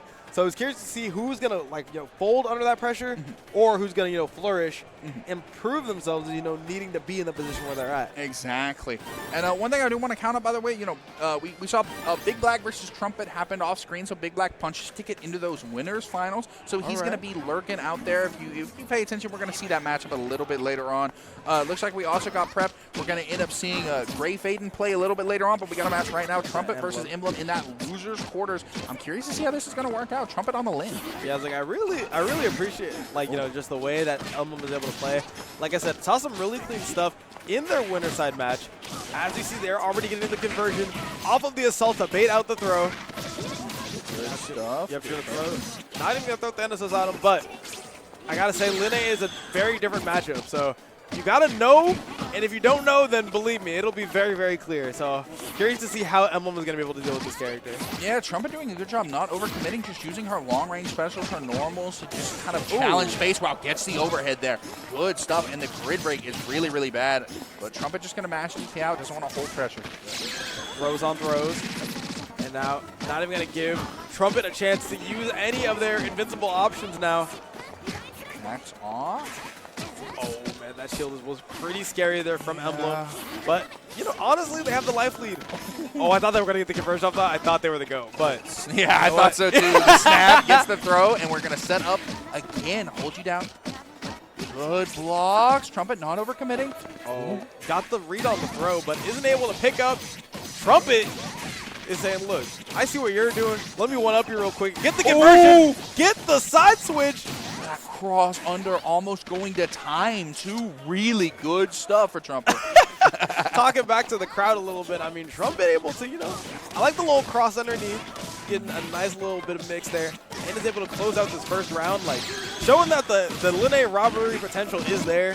Like, it's like, listen, I feel like if you've been playing this game at any point in time, you know it's there, love it or hate it. Absolutely. That first match went on for a good amount of time, by the way. You know, we just finished that first round. Ooh, good snap and picks it up. Good conversion by Emblumm.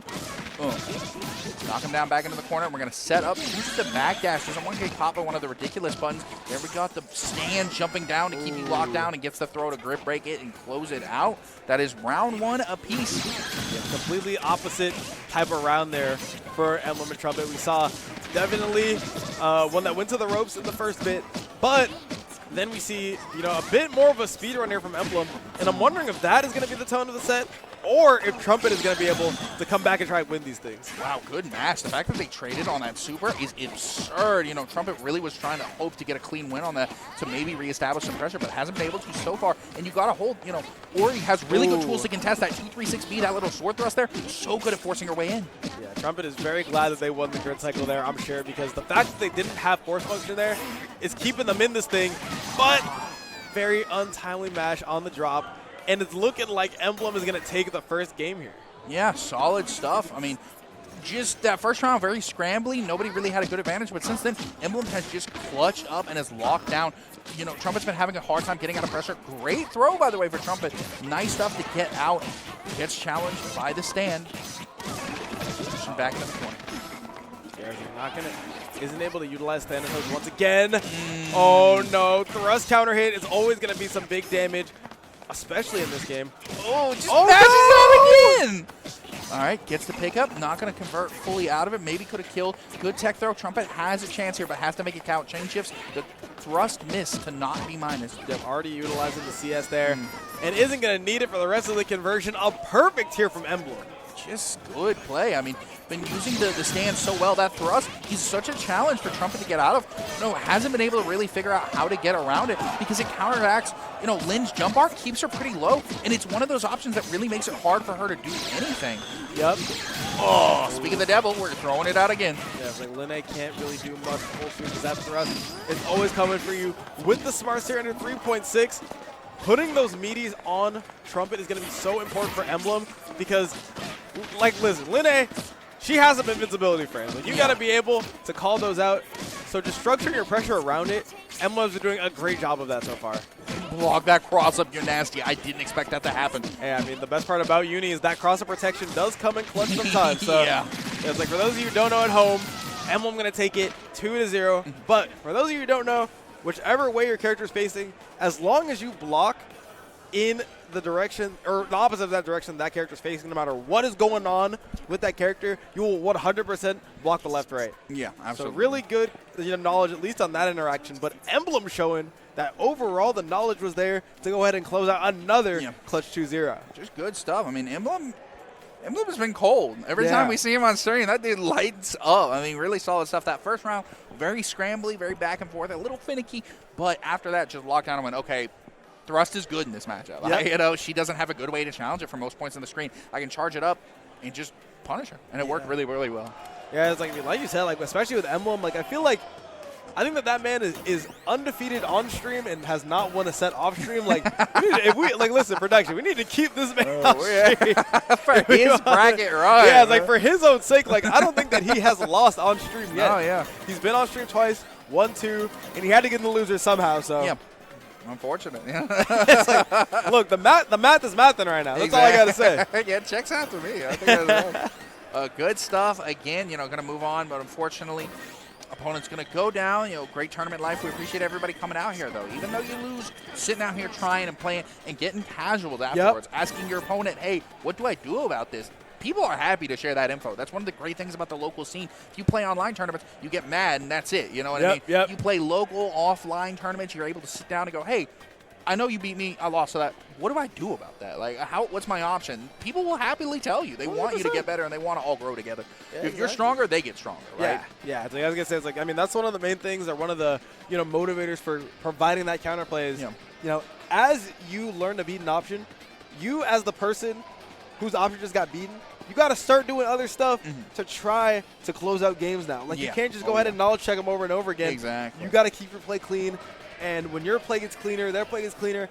Iron is sharpening iron in every sense of the word here at these tournaments. Absolutely, and that's what makes these offline tournaments great, and that's what makes Texas Showdown such a great tournament. But this is a matchup I called out earlier. Yeah. I've been wanting to watch Lotus versus GreyFaiden. Lotus, that extra gear player, strong stuff.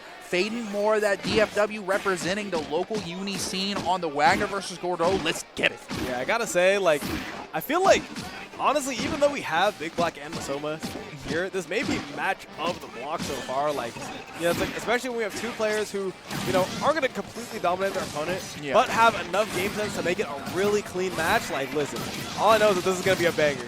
Yeah, and that was the first big hit there, by the way, 20 seconds into that match. Yep. They were playing safe. GreyFaiden was not overcommitting versus Lotus, and is getting a big reward for that. Looking for and biding your time. With a character like Wagner, once you get into this situation, you're in a really, really good spot. 5.3 tons of damage. Throw kills here, and baits out the VO for a very dominant first round here from GreyFaiden. That was so clever. Use the shield charge, immediately chain shift on wake up because you noticed it didn't hit on block. Was like, all right, I'm going to be safe. Hold back. Caught the VO. Good stuff. GreyFaiden working well. Lotus is going to have to do some work, and is going to have to make a commitment to get GreyFaiden opened up. And catches something on the punish there. Now he's going to be able to push him all the way to the corner again. Definitely the most underrated part of the combo game. And getting the conversion off of the AsaacJ. Such good stuff, and you're not going to build up that 200 meter to get into the infinite worth. Oh, wow. Lotus, really good match out there. Pick up. Not quite. The commentator screams, no! Good, the big sweep there. And you should be able to take him the infinite worth. That should be it. Oh, yeah. Like, IW's got a for sure killer. Look at the damage that this does now, man. I don't know what they were thinking about changing the scaling on that, but I know that GreyFaiden is happy about it. Like, 5.4K to close that out. Yeah, nothing to scoff at for sure. It worked. I mean, it's so much good damage. And Wagner, unlike other characters, she's not really meter dumping that much. She really wants to hold on to her meter because that infinite worth is so good. It combos out of her stuff naturally, and it just does a ton of damage. So she's benefited to hold on to her meter. Lotus going to go ahead, get our first big hit. Nice command grab. Push it back. I like the backdash to try to cover the DP, but Faiden didn't bite. Oh, man, the Gray Shield's coming out. I'm seeing a lot of half shield from Lotus and not too many punishes from their opponents. Honestly, if you get away with tap shield, more power to you, man. As you can see here, Lotus able to take advantage of a slight clip there.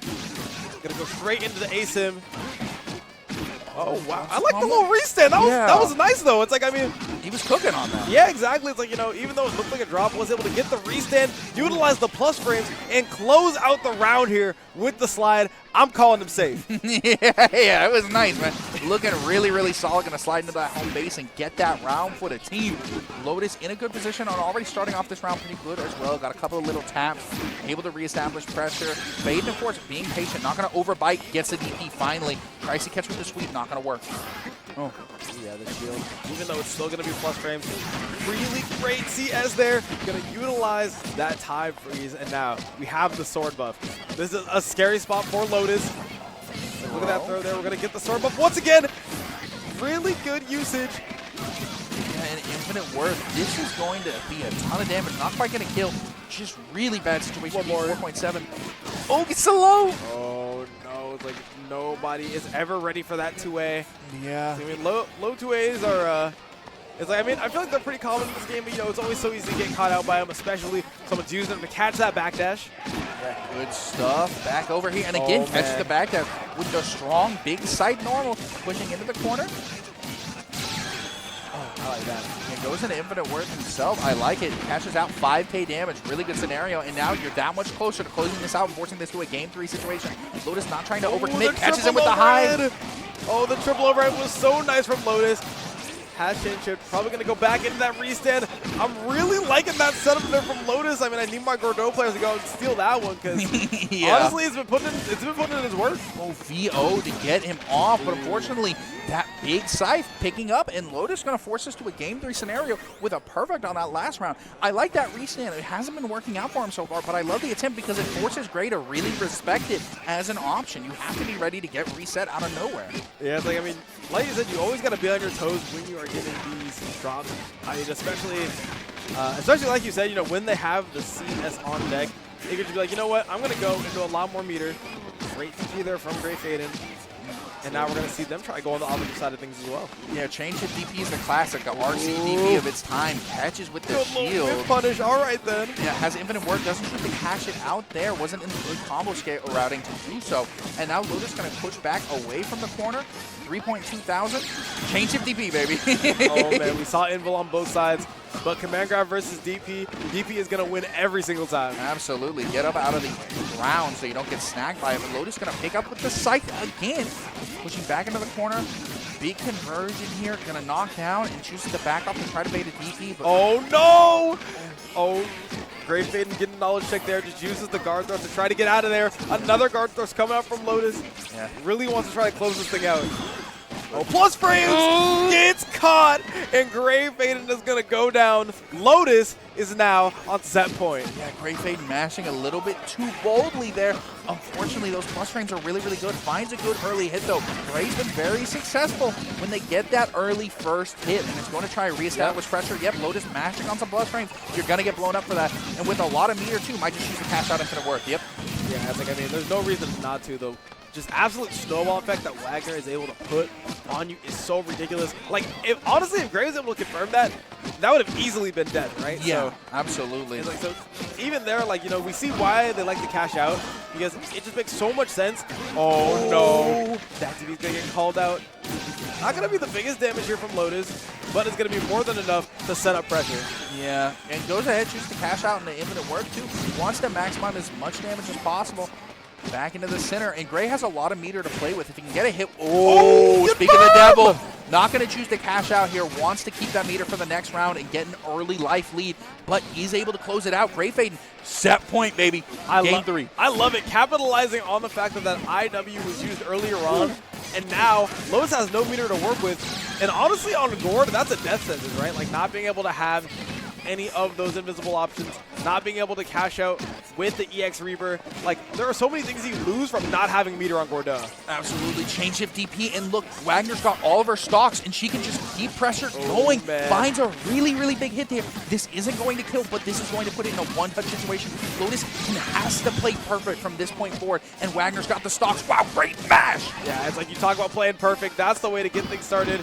Now, you can see the way that Lotus is structuring things. He's scared of even 1DP. His combo running has to be so strict here. Isn't able to convert, and GreyFaiden is going to take game 3 from behind to move on to winners finals and get out of pools. Yeah. Now, Cicada, as a fellow DFW enjoyer, how are we feeling about this right now? We up. we up right there. The DFW stocks are at an all-time high, up, it baby. seems like, because it's like, listen, I know that obviously it was a joy to cast your fellow DFW enjoyer. It's like, listen, it's pools, it's a regional, you could get a little biased. I'm not going to get mad. All right, look, I did it in my regional. Y'all can do it in y'all's regional. Like, Hey, look, this is what we do. We like to do it, man. It is unfortunate, though. You hate to see Lotus go down. Oh, yeah. What a set to go down with, right? Oh, yeah. Edge of the wire. Unfortunately, GreyFaiden just had, won those early scenarios, and one thing GreyFaiden was really, really good at, if he wins that early scenario, right, if he gets that first couple of hits and is able to get a stock, really does a good job at steamrolling, and Wagner's a great character for that. Cash out infinite worth super effectively. I like his decisions for meter management, not overspending when he doesn't have to, saving it for those important, impactful moments, and it really worked out to get him there. Of course, Lotus, not out yet. Still going to be in loser side, still has a way to earn his place out of here, right? Yeah, I mean, that was just such an interesting, like, deep dive into domain knowledge versus specified knowledge, right? Absolutely. Like we said, we saw a bit more fundamental prowess from Lotus, but when it came to those split-second decisions in regards to grid, in regards to meter usage, in regards to capitalizing on certain aspects that are specific to Uni, because of the fact that even though the domain knowledge might have been slightly outclassed in the favor of Lotus, because it was still there for Grey, and because they had so much more in the field of specified Uni knowledge, they were able to close out that set in a nail-biter. Absolutely, and one thing that you're noticing, like, it is kind of an all-star with characters that have DP, using chain shift as a Roman cancel to lock your opponent out. DP guarantees the hit, and, GreyFaiden just made good use of that in a lot of situations. Ended the set on a chain shift DP. The combo got dropped. He was able to tech out. As soon as he touched, mash that boy out, bro. He's like, spinning it. It's like, look, you just got to – it's like those micro decisions matter so much more than the macro. When honestly the gap in between that macro decision-making isn't too bad, having those micro decisions down pat is what's going to be what's going to push you over the edge. And, you know, Grey is showing that off to perfection here. Absolutely. And, you know, one thing I want to shout out to is that means Grey's going to have to play against BigBlack to determine who goes out winner side versus who goes out loser side. That is not a, you know, not a fate that you really enjoy despite winning there. Of course, on the other side for that second pool, we got Emblumm sitting in loser semis looking to figure out who's going to win between Lotus and Wert. So we might see Lotus come back up again. Right now, though, we got Delvey17 versus Poob.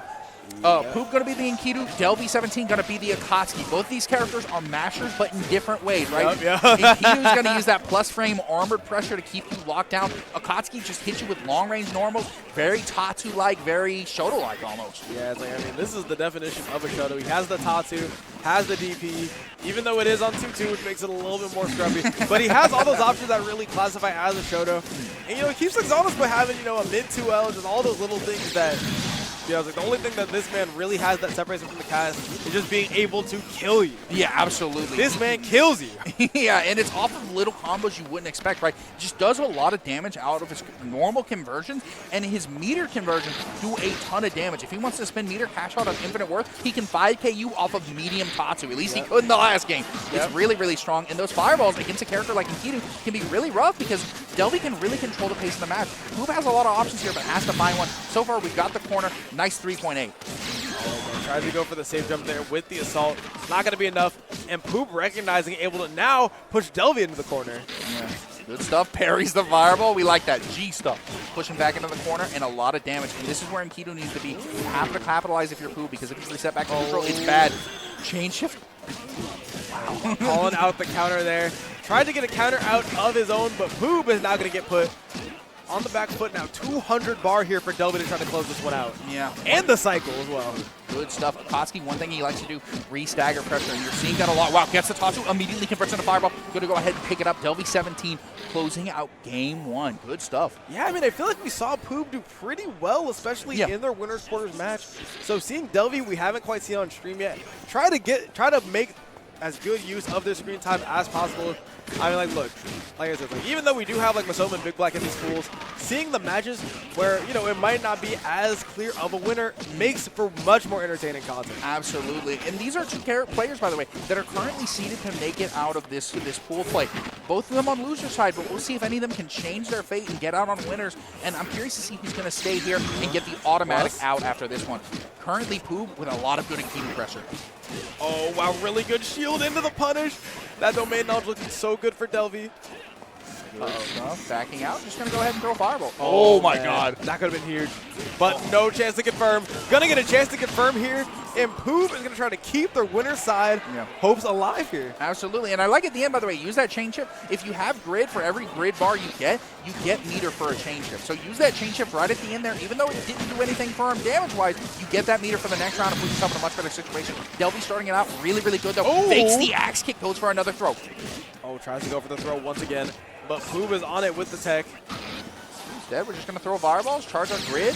Yeah, EX fire. Oh, wow, the DP to get out of there. I respect it there from Poob. And now they're going to get a chance to get something started. Enkidu, with all this bar, is definitely one of the scariest characters in the game, especially with the general damage buff. And now the cycle and the CS to go with it. Great confirm here by Poob. Good stuff. And I loved how he was just wiggling there, begging Delvey to do something to catch him with. And Delvey going to jump out. Poob immediately capitalized, find that hit, a good amount of damage. Now Poob, you know, not overcommitting, just going to hold these fireballs and try to parry through. Look at that, plus frame. Wow, mash out Tatsu Delvey. on minus frames, the Akatsuki special. This man is here for a reason, and Delvey is trying to establish a stake here in this tournament before Poob puts a snipe sign on it and takes the second game of this set. Dude, nice stuff. This is what we like. These competitive, close games going to game three. One thing I also like about Poob, my man's talking during his match. He's willing to express himself. Very active, very emotive player, and we love to see that. It's a great way to get into the mind of the mental state, right? But Delvey starting this one off, good pressure, gets the fireball. Yep, here we go. We got Delvey kick off here. Nice little chunk of damage. Like I said, you can see we don't really talk about the Enkidu. I mean, not the Enkidu, my bad. The Akatsuki mix. But even regardless, like being able to set up those safe jumps, being able to set up that strike throw is so potent as we see there. As Delvey's able to get a grid break. Yeah, and immediately chooses to veil off to restore grid and also just get out of that situation. You don't want to be holding that pressure if you can. Really good. My goodness. Wow. Hawking him down. It's going to be a big conversion here for Delvey. Not going to quite be able to kill, but has one more setup to try to do so. He keeps going these axe kicks and not letting them rip. Goes back low. I know that Delvy's trying to set up, Poob getting comfortable blocking low, and eventually when that axe kick does fall on his head, it's going to do a lot of damage. Wow, Fireball going to catch him. Back in mid-screen. Oh, man. The 5B to try getting the little twinkle toes out of there, and a great confirm by Delvey. Going to go to set point here. Now remember, the winner of this game, not only the set, but this game in particular, since we are tied at 1-1, is going to be able to get out of pool, secure their spot in that top 32. Like, there's a lot on the line here. Yeah, scoop. Oh, the back dash, the bait, the VO. Good stuff, and now you got pressure, and Poob is in a really bad situation. So much meter on the side of Delvey with the chain shift available.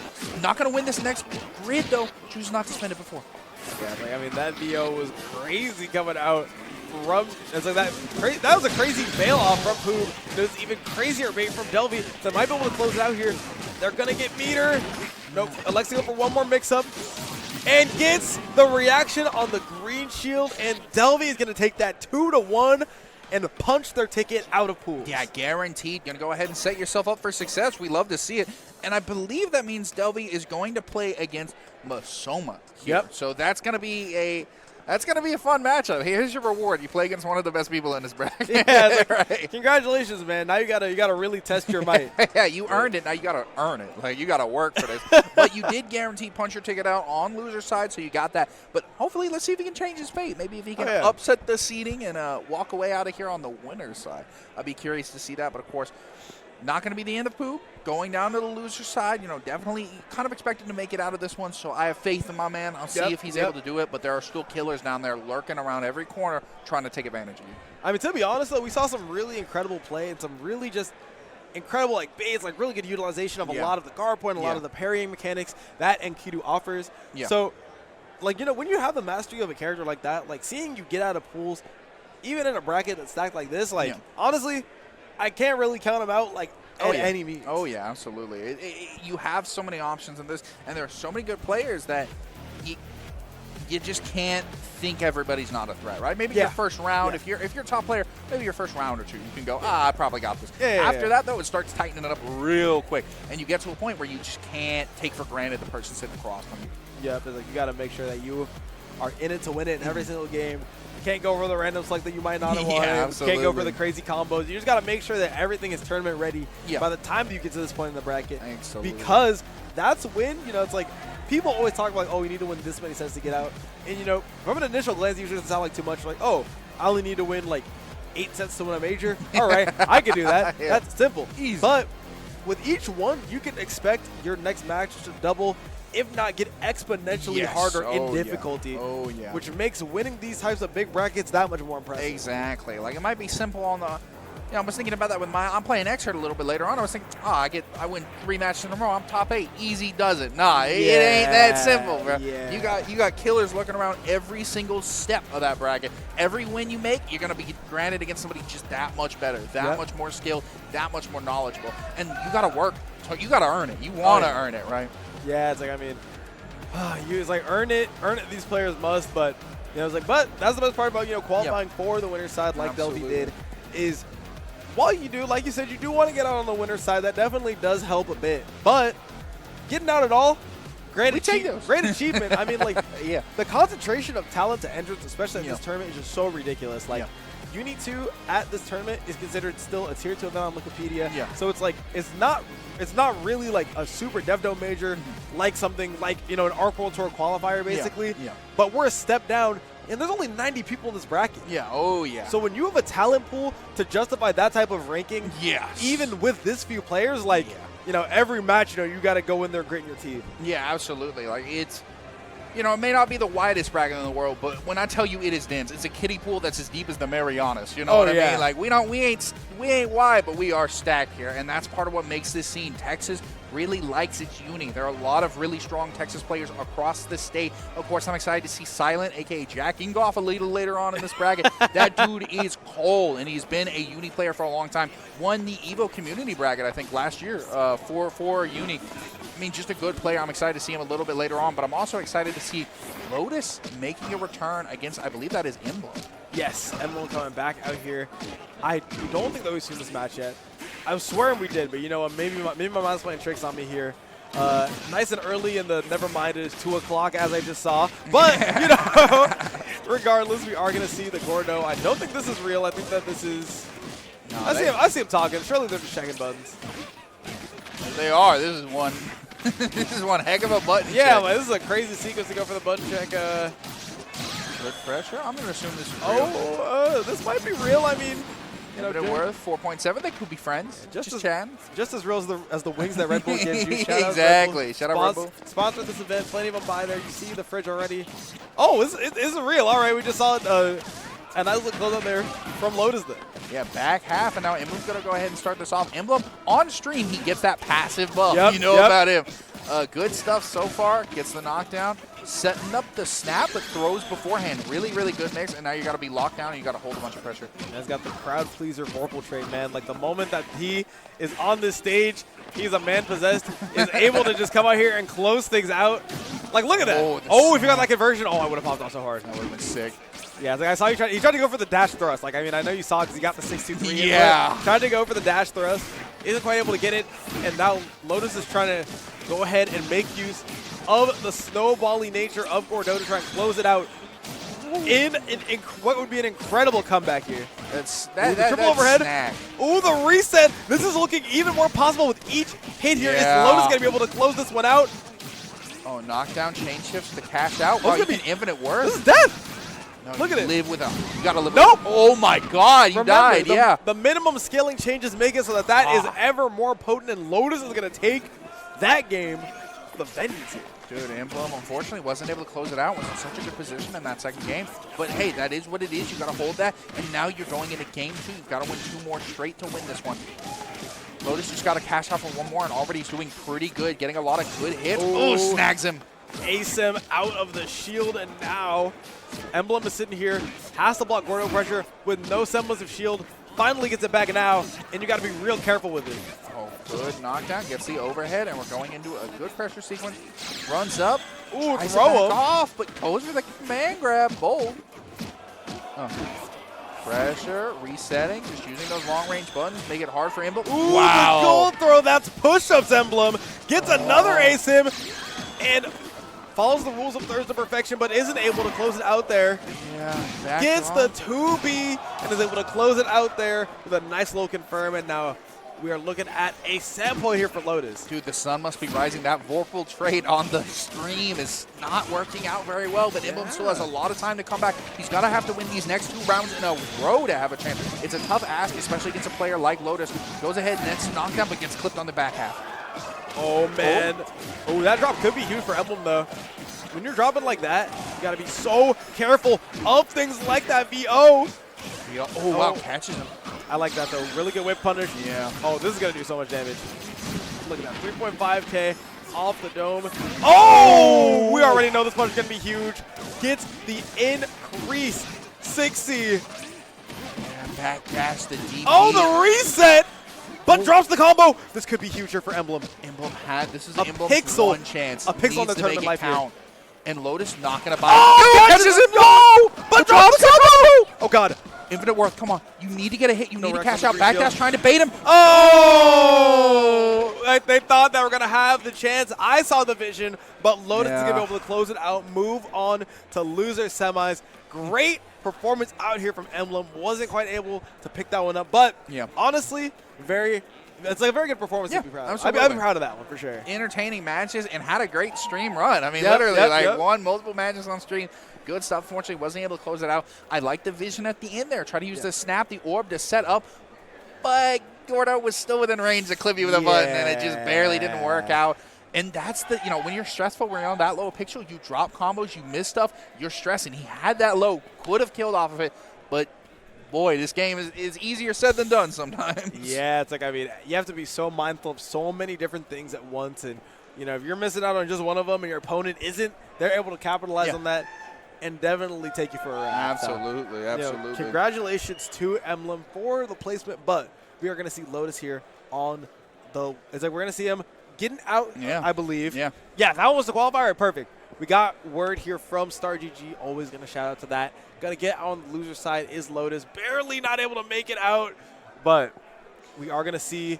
We have some winner side matches to get through now. Yeah, exactly. Got winners finals of the pool. We got BigBlack versus GreyFaiden, the one I'm excited for personally. I've got a little bias going into that one. But we also got Bernkastel versus Davey17 too. Oh, yeah. We got that Masoma matchup, and both of these are going to be good, right? Oh, yeah. We got a lot of stuff, and we got one more losers matchup. Not sure if that one's going to be on stream, but Poob and Volume currently playing winner. That's going to have to play IsaacJ for their chance to get out of the bracket. So we got a lot of heat lined up for you. The burners are on, baby. We're ready to cook. We might see, it's like we might see that later on, but we are going to head on over to a quick ad break. Be sure to check out the amazing sponsors, the ones who are making all of this possible. Go grab a snack, go grab some water. We will catch you guys later. It'll be nice. Seimetsu's latest and greatest screw-in buttons, speedy inputs, hot swappable MX switches, and a variety of hues to complement your latest controller build. These products are available online and at the pop-up store at TXS24. Don't forget to use the TXS 2024 discount code to save big at checkout. The go-to spot for the best arcade stick parts for your latest build. The custom TXS 24 arcade sticks were made by Arcade Shock. Very limited quantity.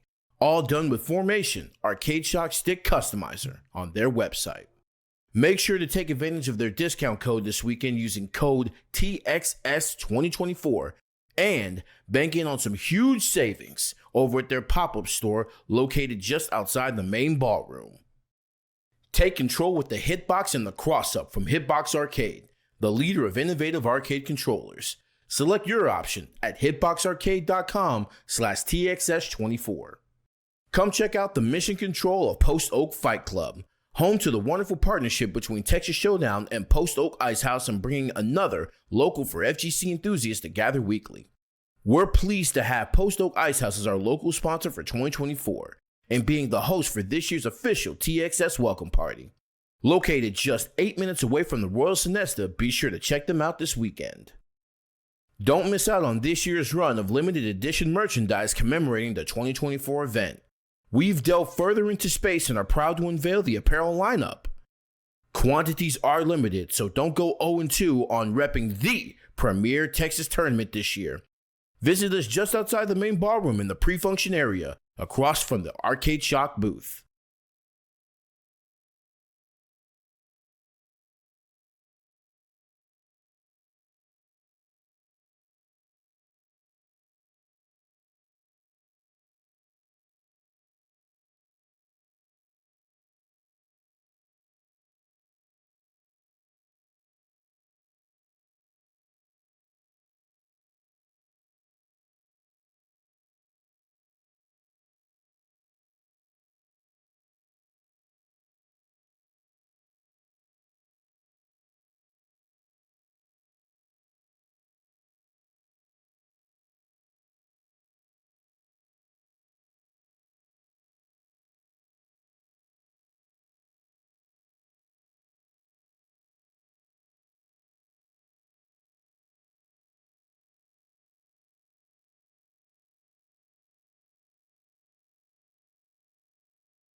Ladies and gentlemen, guys, gals, everybody across the world, welcome back to more Texas Showdown Uni 2. And of course, we're here to close out the bracket. We're here to send you off before we move into more Uni a little bit later on.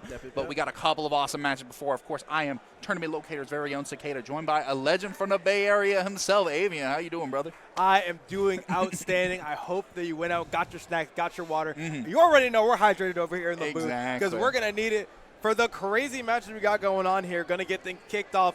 DFW legend GreyFaiden is going to be fighting. Going to be going toe-to-toe. Fighting is not even the word to describe it against Big Black. Absolutely. Big Black, really, really solid. We've only seen him on stream for one match so far, and he looked like he had ice in his veins on that Byakuya. We got a lot of powerful set play and a lot of powerful plus frame pressure. Let's see if Grey can get anything set up, but otherwise, Big Black, if he can get that knockdown, it's going to be really, really hard. So it's a big question about who wins this first neutral interaction. So far, both of them being super patient, not overcommitting, but Big Black gets the first hit. Yep, the first hit means so much in a matchup like this. When you're playing Uni at a high level like this, it ends up becoming a game of inches because look at the things that you're able to pull off just from getting that one hit. This sequence is going to lead into a ton here. Go into the Rekkas, go into the command grab, and oh, he messes up the web setup now, and it's looking like GreyFaiden was going to get a chance to play. Yeah, unfortunately got clipped. You know, one of Byakuya's big strengths. Oh, no! Oh, chain shift, going to take back your turn. Oh my goodness. As I said, I think that we got a bit of a knock on wood there. Said that Big Black had missed a lot of drops there. You know, it's like I feel like we see him drop a lot. Weren't able to see that a lot there. But, you know, we're seeing it a lot now, so he's got to clean this up, especially against a player with the caliber of GreyFaiden. Yeah, and remember, both of these players are going to get out of it. Oh, no. Didn't believe in the confirm and able to DP that is Big Black. Absolutely. And remember, both of these players, they're getting out of this pool, but the winner stays on winner side and the loser goes to loser side, which is a huge difference in your bracket path, and it makes it that much harder if you want to try and breach into top 8 for this event. So this is an important matchup, and it's really going to help set the tone of the rest of the run so far. Big Black looking really, really solid on this one, and tons of grid cycle bar, by the way. Look at all that grid meter he's got building up. When he chain shifts, he's going to cash out for dang near a full bar. Yeah, it's like the cash out is going to be crazy, but also, oh no, look at it there. Now we have the IW on deck. Byakuya should be able to combo into this pretty easily, but wants to go into some sort of mix. A good DP here and a great conversion here for GreyFaiden. Yeah, really good chain shift DP, but text the throw. Good stuff by Big Black. Gets the grid break. Not going to confirm out of it, though. GreyFaiden can do a lot here, but has to find that first hit. Chain shift invincible. That's going to work, baby. Yeah, Mike, the chain shift into the DP is what not only closed out for the first round, but also the second one as well. Needs to be a little bit more diligent when baiting out those invincible options, which is something that you don't normally see from Byakuya all that often, since all that meter is going towards putting you in the web setups. But if Big Black is going to let it rip, you got to have responses to it if you want to win this set. Absolutely, and now we're just going to re-stagger pressure and keep up the pressure. Good stuff by Big Black. Not going to overcommit. Byakuya is going to outrange Wagner in a lot of situations. Wagner has to make commitments to get in, and so he can just play a very patient game like that. Good challenge and gets the hit. Going to push you right back into the corner, and you are in a bad situation yet again. All right, let's see. Going down here. Goes for a little invalid combo. Maybe tried to go for the slide once again. Good tech on the green. Oh no, the gold rings all coming out, but the pressure is still immense here. GreyFaiden getting a little bit intimidated and gets caught low. Now we're going to see another set appear from Big Black. Yeah, good stuff. Stagger. Put you back down into the dirt, and we're going to set up webs, making life hard for you. Yeah, it's like this is such a scary spot. You got to try to figure out a way out. Tried to call out some sort of tech there, and really good usage of your normal to try to close those out. Good throw. Oh no. And now we are looking at set point here for Masoma. I mean, I'm sorry, Big Black. Oops. Yeah. I'm already moving on to the next match. A little bit of a slip. But GreyFaiden still has a lot of gas left in the tank. If he can get a conversion and he can get his pressure started, he'll be in a really good situation. One thing Big Black has been so good about is those option select to avoid throws. No! Wow. That was the opportunity there for the assault, but barely finds his way over. Big Black's defense has just been incredible right now. Yeah, he's teched every single throw. Oh, finally gets one. Once you get that first one, once you get that second one, then you can get your pressure started, capitalizing on the minus frames of that roll. Are we going to see GreyFaiden trying to close out around here, or are we going to see more domination from Big Black? good Obari 5A, and now we're going to get something started here for BigBlack as they try to make a comeback in this round. Yeah, GreyFaiden was trying to respect the potential option for a DP or some sort of invincible wake-up, and BigBlack just not going to bite on it, just going to play patient, super smart. Catches, wow, infinite work! My God. Really good awareness there from GreyFaiden, able to IW through the setup that BigBlack wanted to present, and now keeping themselves alive in this winner's finals, trying to fight for their way to get out on the winner's side. Brother is locking in right now, going low, low, low, high, but BigBlack has been so patient on defense. He is not overcommitted and just lost that round because he just snagged on a couple of throws. So GreyFaiden is up to him to find a conversion. Look at that, full meter on Grid. Get it all back. We're back in the infinite worth range, so one combo can do a lot of damage for Grey. Grey trying not to overcommit, but BigBlack is so patient. It's so hard. Yeah, I mean, the thing is, when you've been playing Uni for this long, and especially top-level Uni for this long, you played against the Wagner, right? Yeah. You played against your Red Blaze and played against your Marios and all of these players who are just so incredible at this matchup. So you got to bring something new to the table if you want to be the one to stop a player of this caliber. Absolutely, and we got double web set up. We're in a bad situation here. We're going to use those shields to parry off with the overhead. No! Oh, good damage. This shouldn't be able to kill here. Oh, builds up the meter. Yeah, not going to do it. Rebs. Oh, but it has the chain shift. No. Tech's out. GreyFaiden in a decent situation. Still has a chance here. If he can get a conversion, it'll do a lot of work here. But that's a hard ask. BigBlack just going to stay in the safety of his little nets. I like that. Honestly, just stay on the defense. If there's no reason for you to go in right now, what option? Why would BigBlack go in if he has a life lead of this size? And what a tech! That wasn't even represented, I feel like, in the last bit. Got the clip, but not able to kill. Chain shift to get away. Doesn't want to be stuck in a weird situation here. Back up, and we got webs again. Tries to shield through. I love that. Utilizing the buff, but a mash by BigBlack is going to make it 2-0. And BigBlack is going to punch his ticket not only out of pools, but out of pools on the winner's side. Really good fight coming out here from GreyFaiden, but you know what? At the end of the day, you're out of pools. You know what I'm saying? You still get to live to fight another day, and we are going to see both of these incredible players in day 2. Obviously, I'm a little bit bummed about that. You know, GreyFaiden, DFW got, but BigBlack just dominating, and you notice that the pattern of that game was GreyFaiden literally could not crack BigBlack's defense, right? The one round he won, it was because he just went for a throw over and over again, and it just, you know, BigBlack chose wrong, but when it came to not pressing, BigBlack stayed safe. I'm not going to press buttons. I'm not going to overcommit. It's up to you to approach me and to make your offense matter, right? My set play is good enough that it's just going to get through you. You have to do something as Wagner. And GreyFaiden just wasn't really able to get anything going, unfortunately. Yeah, it's like, I mean, like I was saying earlier, I mean, I feel like if you've been playing Uni for as long as BigBlack has, you've run into not only your typical Wagner, but you've run into some of the best people to ever pilot that character. Yeah, absolutely. So a lot of those defensive options you're really sure of. A lot of the places where you can mash, a lot of places where you're expecting to take a throw. Absolutely. Like, all of those are always going to be down pat. So you got to mix some things up just a little bit better than some of those top caliber players if you want to get something started. Absolutely. And it's hard. You know, it's a big ask in a game like this. But, you know, BigBlack just locked in, kept it steady, and we've got still Bernkastel versus Delvey. We've got that winner side, and I'm not sure this is going to end up being a street, but we've got IsaacJ versus Poob on the loser side. So I bet we're going to find out here pretty shortly and try to get that matchup together. So I'm looking forward to it whenever it comes up. But should be good stuff. And then I really like, you know, Bernkastel Masoma versus Delvey should be good. Akatsuki versus Kuon. Definitely the initiative is going to be on Akatsuki there. Kuon doesn't have to really respect him at a lot of ranges. Yeah, it's like, I mean, like I said, Kamane has given every character the tools to deal with every single character. Is it going to be fun? Probably not. But can you win? Yes. So I am curious to see the options that Delvey is going to bring to the table as they try to close out yet what looks like another incredibly high mountain to climb when it comes to the zoning and the overall pressure that Masoma is going to present. Absolutely, and it'll be a fun, enjoyable matchup no matter what. I'm very curious to see how they work it out. Akatsuki versus Yuan to see. Remember, both these players at this point, they're going to get out of this pool. It's just a question of who's getting out on the winner side and who's going to get out on the loser side. Definitely the favorite's going to be Masoma, but Delvey has a chance to change fate and to make it count. We are in the night, and we are ready to get it started. Delvey versus Masoma. Let's get it going. Yes, sir. I mean, I'm going to be honest.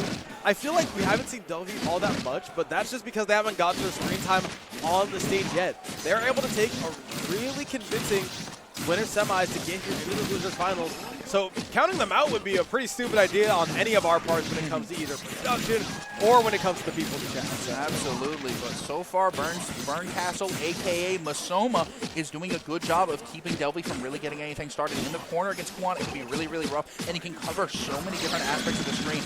Gets the wheel, the ambiguous. Low. Doesn't believe in it, but believes in the follow-up afterwards. A perfect here from Bernkastel as they try to just continue their incredibly dominant run here in this pool. Ooh, that short hop axe kick drop, you heal on his head. Wow, he flash kicks out immediately for Bernkastel. Masoma has been very liberal with those flash kicks, right? I was going to say, I feel like we haven't seen a lot of flash kicks here from Bernkastel. Like, if you want to get a way to do a ton of damage to Masoma, you got to make sure that, you got to make sure to not get green shield grab first of all. But after that, you need to make sure to find a way to bait out these flash kicks and then kill him for it. Absolutely, and one of the scary things is that Kuon in flight, he can do that Heavenly Law, that little lightning bolt you're seeing in the sky, and it just locks you down and allows him to set up ambiguous high-low yet again. It is a hard character to deal with, and as a result, we have Bernkastel going up 1-0 in the set. You know, Delvey really wants to try and get out on this winner side, but he's going to have to find a way to just get past his zoning and make his hits count. Ooh, yeah, I mean, even the moment that Delvey tries to commit to another option, now we're caught in this nice little strike throw here. This nice little strike throw game has to be speechless here, and now goes into the conversion with the axe kick, goes high, and this could be huge damage here for Bernkastel. Not quite going to be able to kill, but going to get damn close to it. Absolutely, and you're going to reset to the same situation. Wheel, blocks it. Block on the low. Doesn't. Oh no, I'm telling you, whenever you have normals that go and cancel their landing lag like that, it always gets so scary to try and tap shield that because you're able to not only react, but react with the throw and get that grid break. Absolutely, and currently blocking, going to have to hold the lightning beams. We got the tornadoes on him. We got Wizard of Oz. I mean, we got everything flying at you right now. I thought tornado season was in a couple months, man. Like, I don't know what this is doing out here right now. Gets the flash kick though. Bernkastel looks to be in complete control of this. Had a chance to whip punish, but the flash kick is going to make the job all the more harder. Going to get sent back all the way back to level 1 here in Delvey. Absolutely, and Delvey has to make this count. I mean, you're not going to be killed off of this interaction. Oh, actually, no, builds enough meter. No. Oh, that's death. Ooh, yeah. One thing I saw Delvey use at the end there that I actually want to call out because it was a good option was the roll as a way to get out of some of the zoning pressure. Unfortunately, it was just too little too late, and Bernkastel Masoma going to go ahead and take that with a very convincing 2-0. Why are they back on the setup? Just disconnecting from okay. No, they're playing. Hey! Whoa! Hey, production! Hey, we got it! Oh, okay. Hey, Masoma, you know, he wants to make this a 3-0. Yeah, I'm like, you know what? You know what? We're suddenly playing this one out. I mean, I guess, you know what? Why not? Yeah, thug finals, baby. You know what? Yeah, exactly. Honestly, we run it back again. Delvey said, no, I got these. I'm taking these. Now, will Delvey lose a 3-0 in the first of 2? Or will he be able to close out at least one game, get a salting run back, a little consolation prize?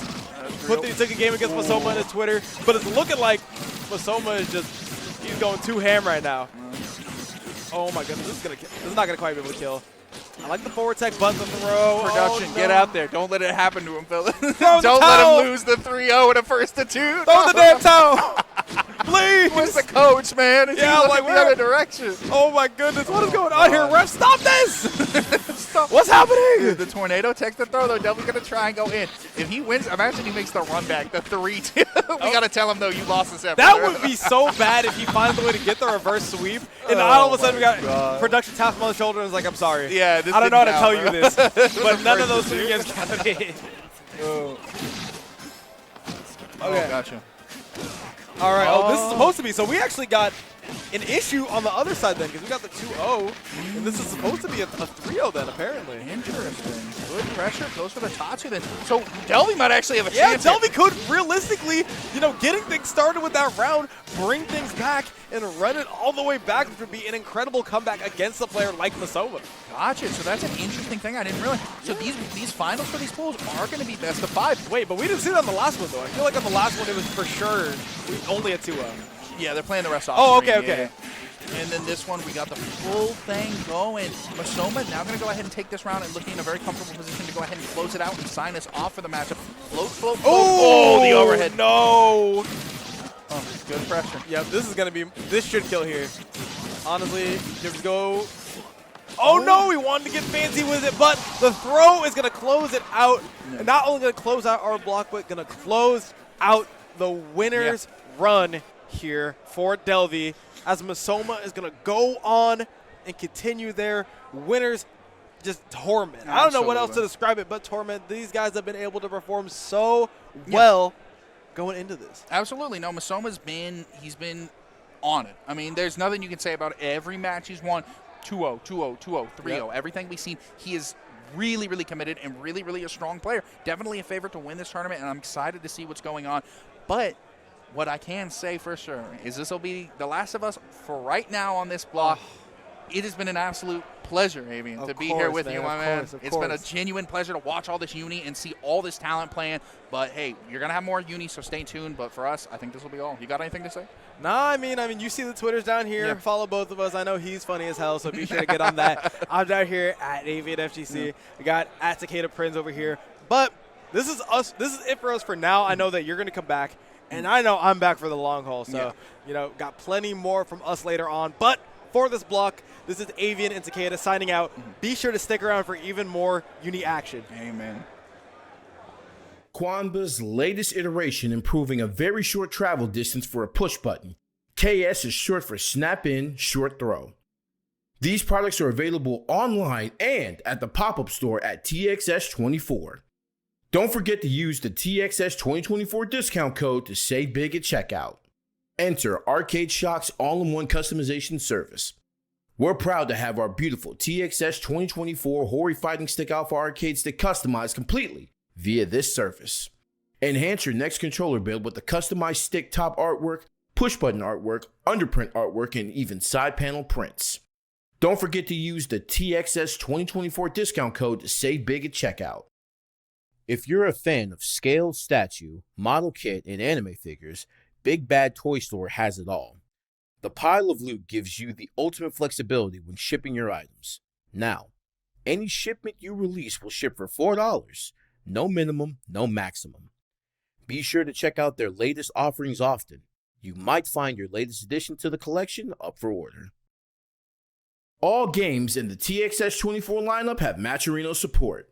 100% of the money raised on Matcherino goes straight to the winners. We don't keep any of that.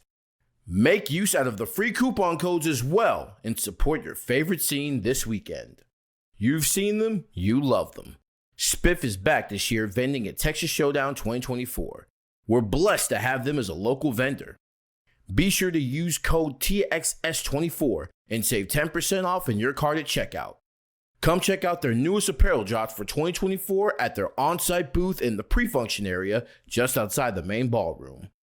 No stranger to the local FGC crowd with a shared passion for retro and current fighting games, Luis is locked in on becoming the go-to FGC lawyer for local Houstonians. Houston FGC, if you find yourself in a 9-1 legal matchup not in your favor, hit them up. Remember, local gamers, if you need the appropriate litigation services, be sure to reach out and set things up accordingly.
for Under Night 2 at Texas Showdown 24. My name is Sammy. With me is Mr. J, and we're going to bring you guys the action. Thank you guys for joining me. I'm so happy to be here because Texas has always been such a big part of the uni scene. There's so many good players out from this state, so I'm happy to be here, happy to call the action. Mr. J, how you doing? Honestly, I'm doing great right now. It's been so far. The Texas Showdown has just started, and it's already been so much fun. Like the vendors and the players are all really excited, super zealous to play Uni and to play all sorts of games. But you're here for Uni too, and honestly, the game has been a lot of fun. Like, you know, 3 new characters. You have the assortment of changes to the characters that have, like, you know, come and gone.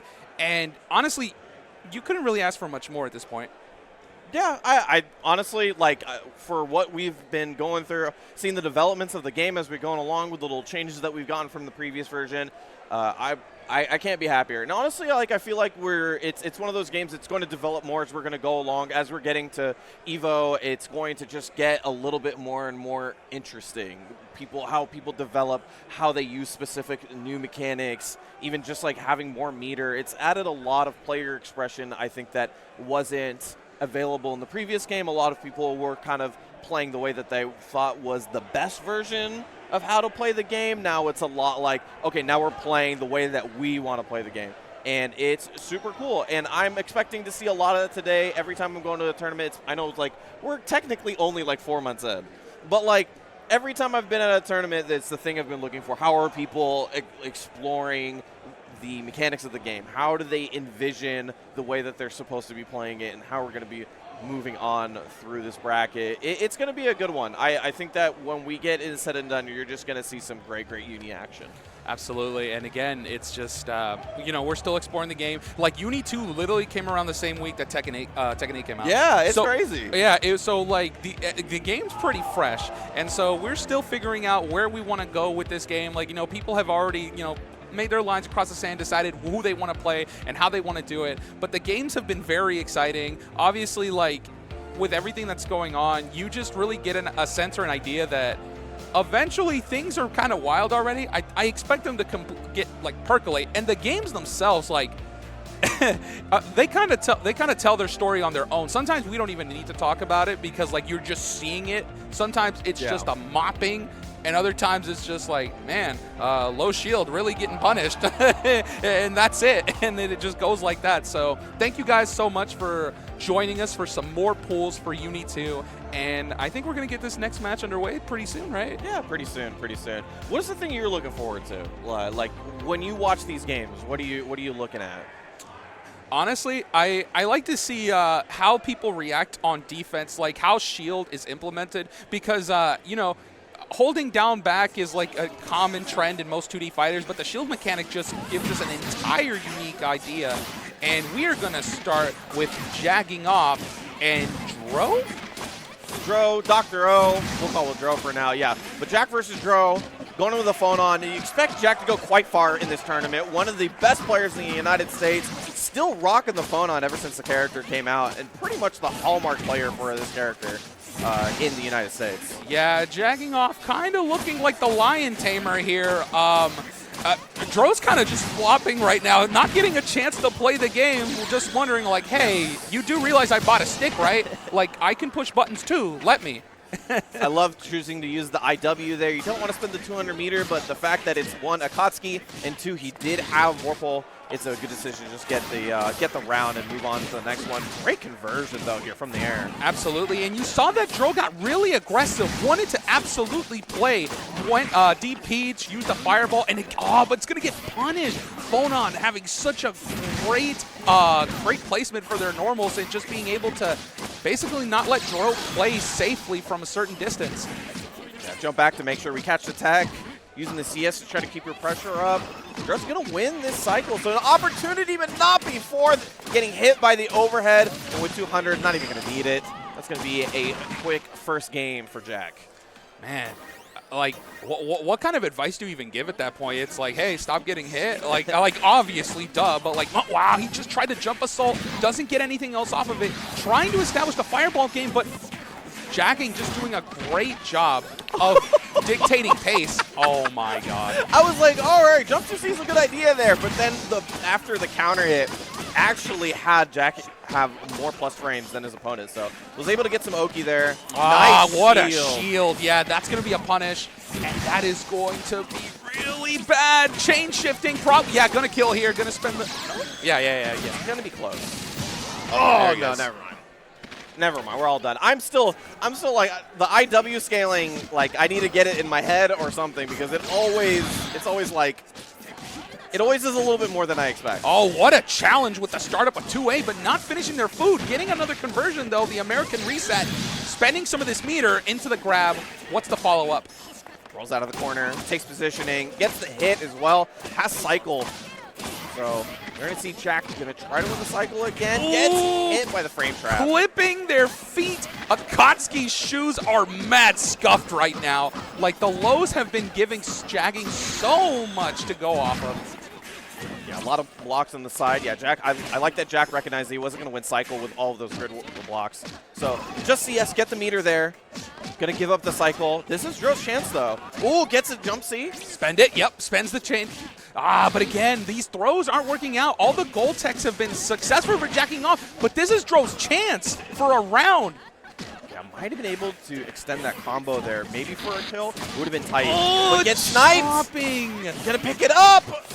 Wow. Yeah, great conversion there. Knew exactly what he needed to do, and that's going to be Jack taking it 2-0 over Dro. It can be quite tough. I think one of the things that I forgot to mention at the beginning of the matchup is that there isn't a lot of Phonon players is the problem. Like, the character is super duper good in the right hands, but the problem is that nobody plays it as well as Jack does. Like, he is the best Phonon player, and the character is kind of underrepresented. So it's kind of a two-pronged thing. Like, you're one, playing against somebody who is that good with the character, and then two, you're going to play some matchup you probably don't have that much knowledge on, like, at least not at that level. So it's going to be kind of tough playing against him, especially if you haven't played him personally.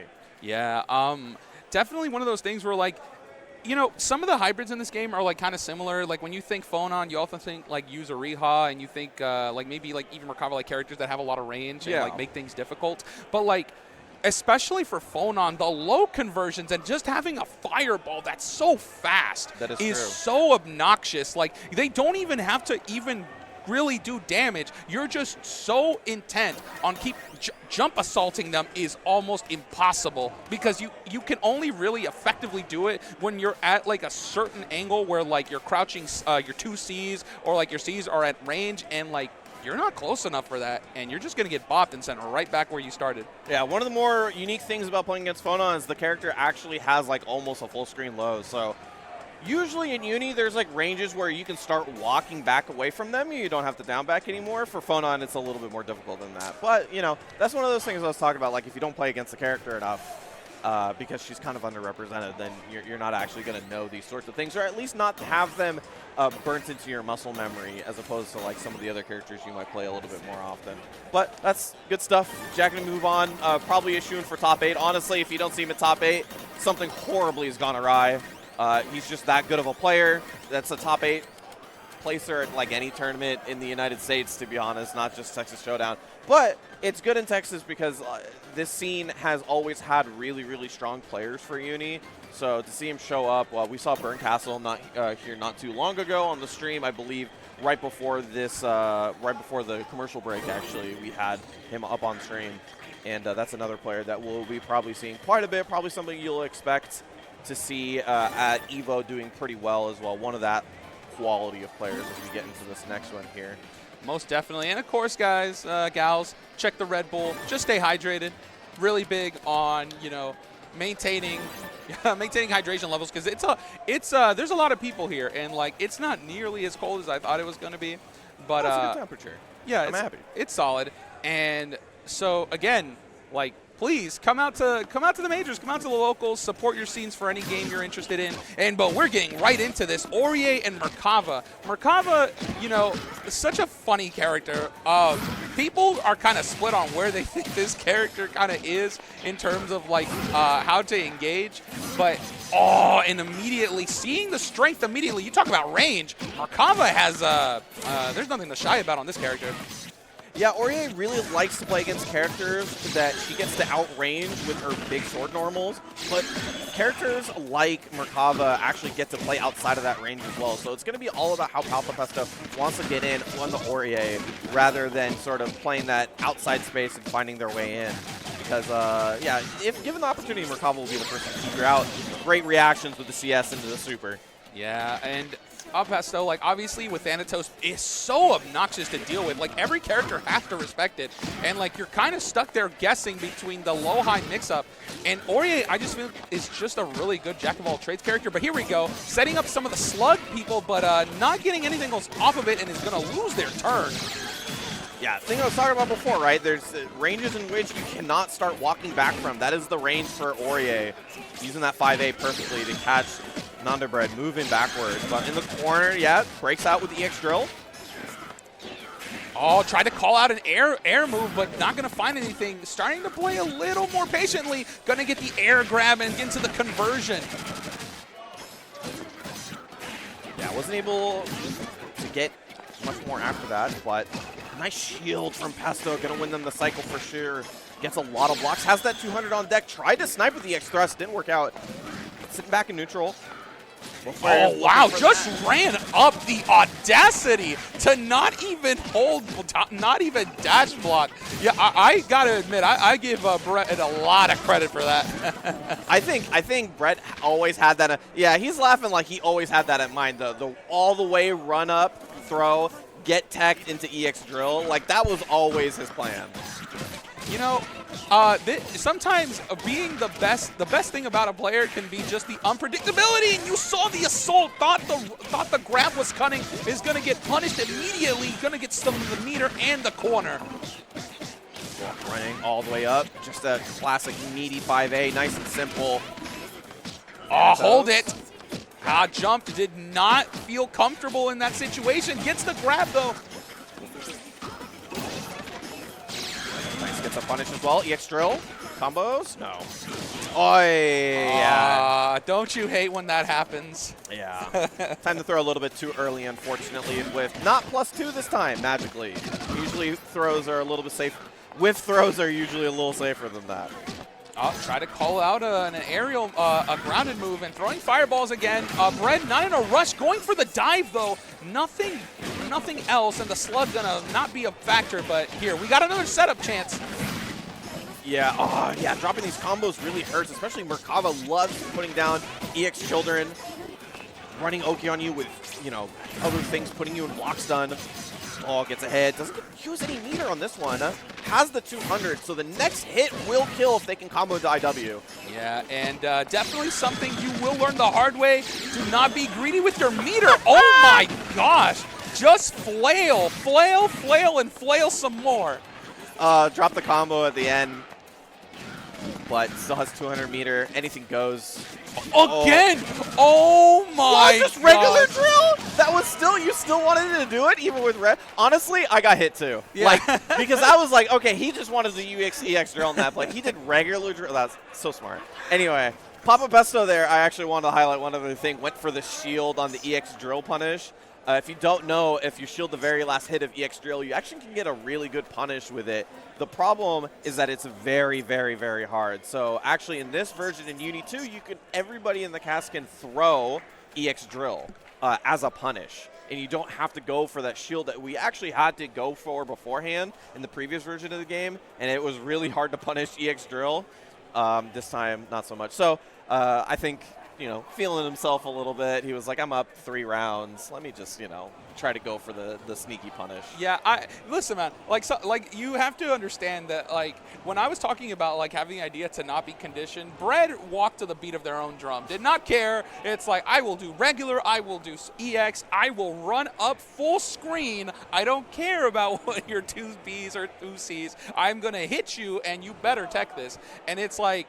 That can definitely put a player, even like if you're like, you know, considered better, that can kind of put you on edge because now it's like, well, if I can't condition you, yeah. I'm going to have to like make sure you just do not play. And Fortunately, Orie going to come out on top on that. Super fun game, though. Like, I think this is, like, the one thing I really love about this game. Like, there's so many – the combos kind of stay the same, but the way you approach it is really different from player to player. Some people, like, jump assaults a lot, full screen hops, and empty hops, jump assault low, just looking for whip punishes. Such a fun game to talk about. Yeah, it's definitely one of those games, I think at the highest level, you really want to start picking apart opponents' defenses in a way, because people have gotten the game itself is very much built around figuring out what that little break in their armor that you're looking for to exploit, right, and basically get the circle of decisions going. That's kind of what you're looking for in Uni, and sometimes it can be quite hard, especially when you're playing against the top level players, the best of the best. A couple of them are here at this tournament, so I'm really expecting like an overall really strong tournament. Looking forward to seeing how far these players go. We're really happy to see the Orie, actually, another underrepresented character. I actually expected Pesto to run the Carmine all the way through, but maybe just going to go back and forth because Carmine is an incredibly strong character in this version of the game, in my opinion. Kind of excels a lot from a lot of the changes of the game. Mainly, I believe meter was one of the biggest things that they gave him, along with a lot of little buffs to his kits. Definitely agree. A friend of mine, Junebug, played Carmine, proceeded to show me why this character was so disgusting. I'm like, really? 4K damage constantly, and and it's Oki, and I have to guess right. Like, not very fun to deal with, but Hyde, the protagonist and the antagonist, why not? Like, honestly, either way, this game's going to explain itself in like a few seconds. Well, except I wasn't expecting that. The close-up button first is going to come from Hilda. Yeah. Fern on the screen here versus Discounts.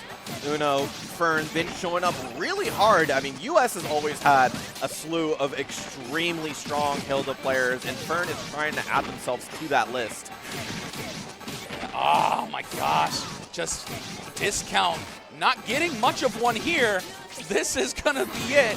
Yeah, to the point. So if you're not ready to deal with the ranges that Hilda can just attack you at, then it's going to be a very short night.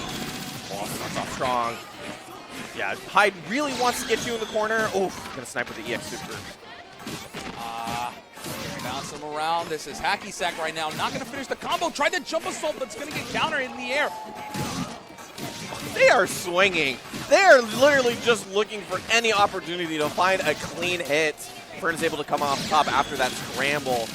Use air super as well. Bloom keeping him locked down. 50-50. No, got caught airborne, but it's going to use the DP.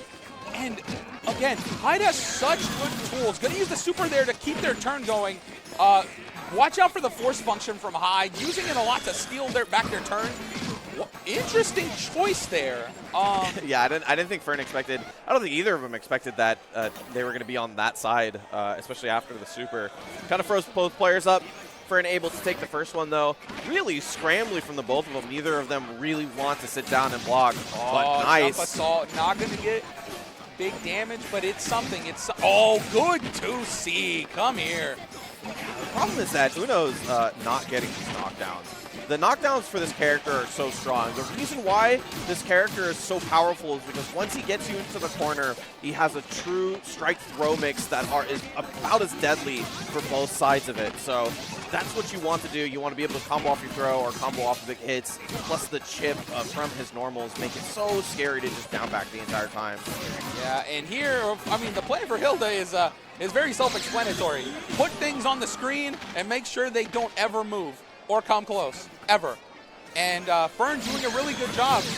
Yeah, see, Uno is trying to look for anything. Decided to take a chance on the meter, not going to be rewarded, and now he has only like one bar to play with and might not even get to use it.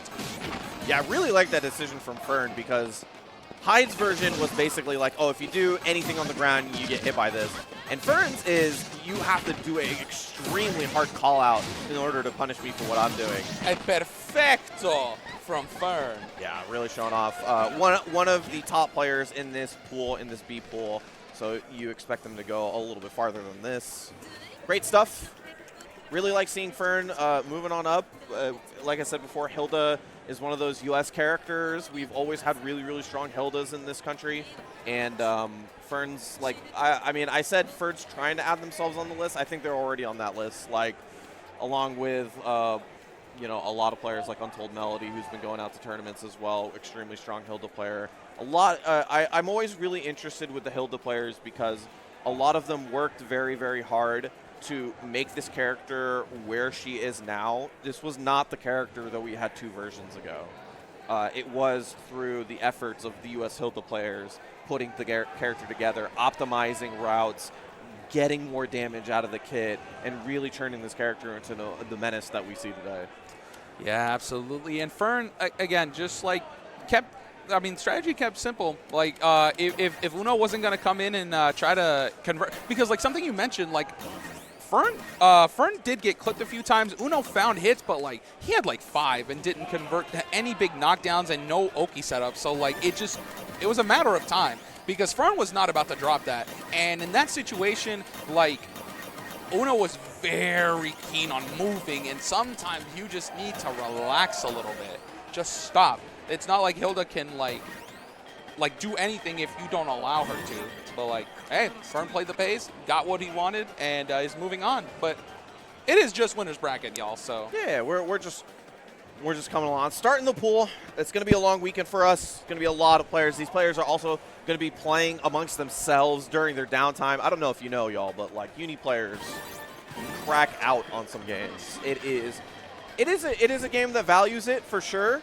Having as many possible interactions built into your muscle memory definitely helps alleviate the amount of brain space you have to play against the opponent. So a lot of that character-specific stuff can be basically put into the back of your mind. The front of the mind can be focused on the more uni things, as I call them, sort of the defensive and the offensive or system mechanics that really make the game shine. Oh, Gordeau boy. mirror match? DatBoyUchiha And Edmonehh? Edmonehh. Edmonehh. Yeah, I'm going to call him Edmonehh. I like that. So, Gordeau mirror. So this is actually a really fun mirror. This is a fun mirror because whoever has grid has advantage because Rusty Nail is actually really good versus Gordeau. So when you have a better Rusty Nail, then you're better than the opponent is. Definitely. Very good point there. And immediately, like, it's so funny having to watch Gordeau's succumb to their own nonsense that they put other players through and immediately going to convert here. This is going to be really big damage. Not going to kill, though. And that slide. I don't know if that was on purpose. No, but he's going to get the hit here. Yeah. Is that going to be enough with the super? No. Pixel of health left. Hold on. Grid, yeah, gonna spend, going to chain shift. Hey, goes for the overhead that time. In case of emergency, breakout overhead. I will say, one interesting thing about this, in terms of mirrors, Gordeau is one of the more played characters in this game. One of the most played characters in this game. Almost every Gordeau player knows the mirror, which is pretty unusual. A lot of character players actually don't know how to play against their mirror very well. This one, almost every top-level Gordeau player knows what to do in this matchup. Very good use there of Uchiha getting the side switch. Going to get the chain shift and immediately catches them with an overhead. That's going to be another setup. Has full bars. Going to spend one of the sticks of butter here. Yeah, surprising he went for that super there because it gave up cycle. He was still in grid hangover, so I was really interested to see. But I mean, he got such a life lead out of it. He got a good knockdown because of the super.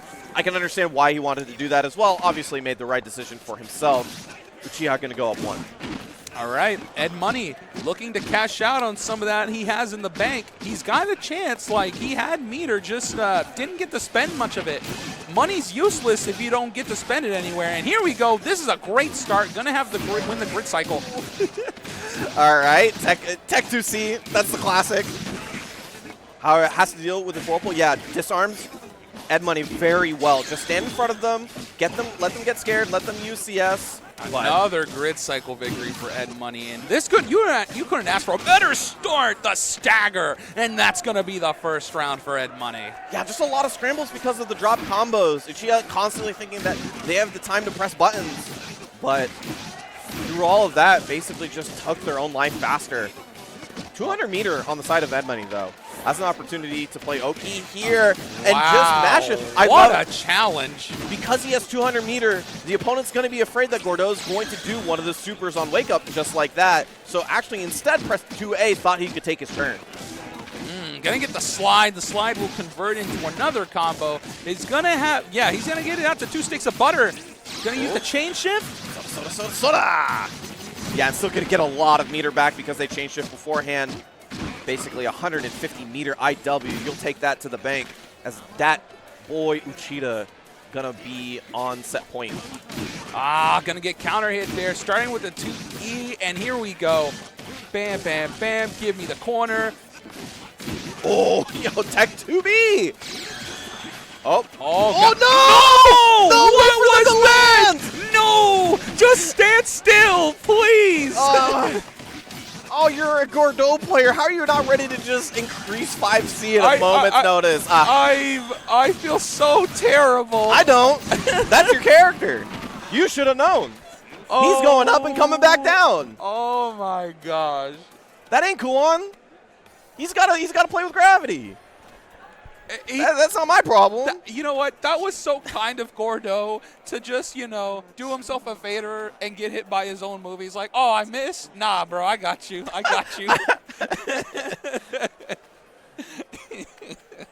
Right into my loving arms. Yeah, unfortunate, but that's the way that it goes.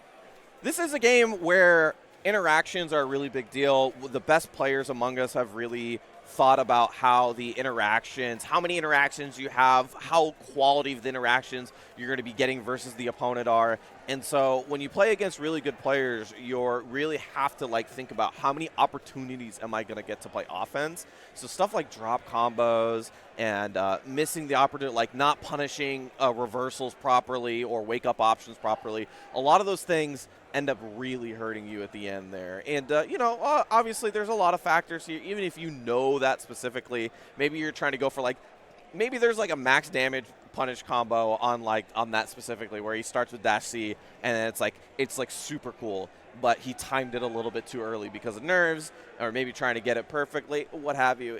There's a billion things that could have happened.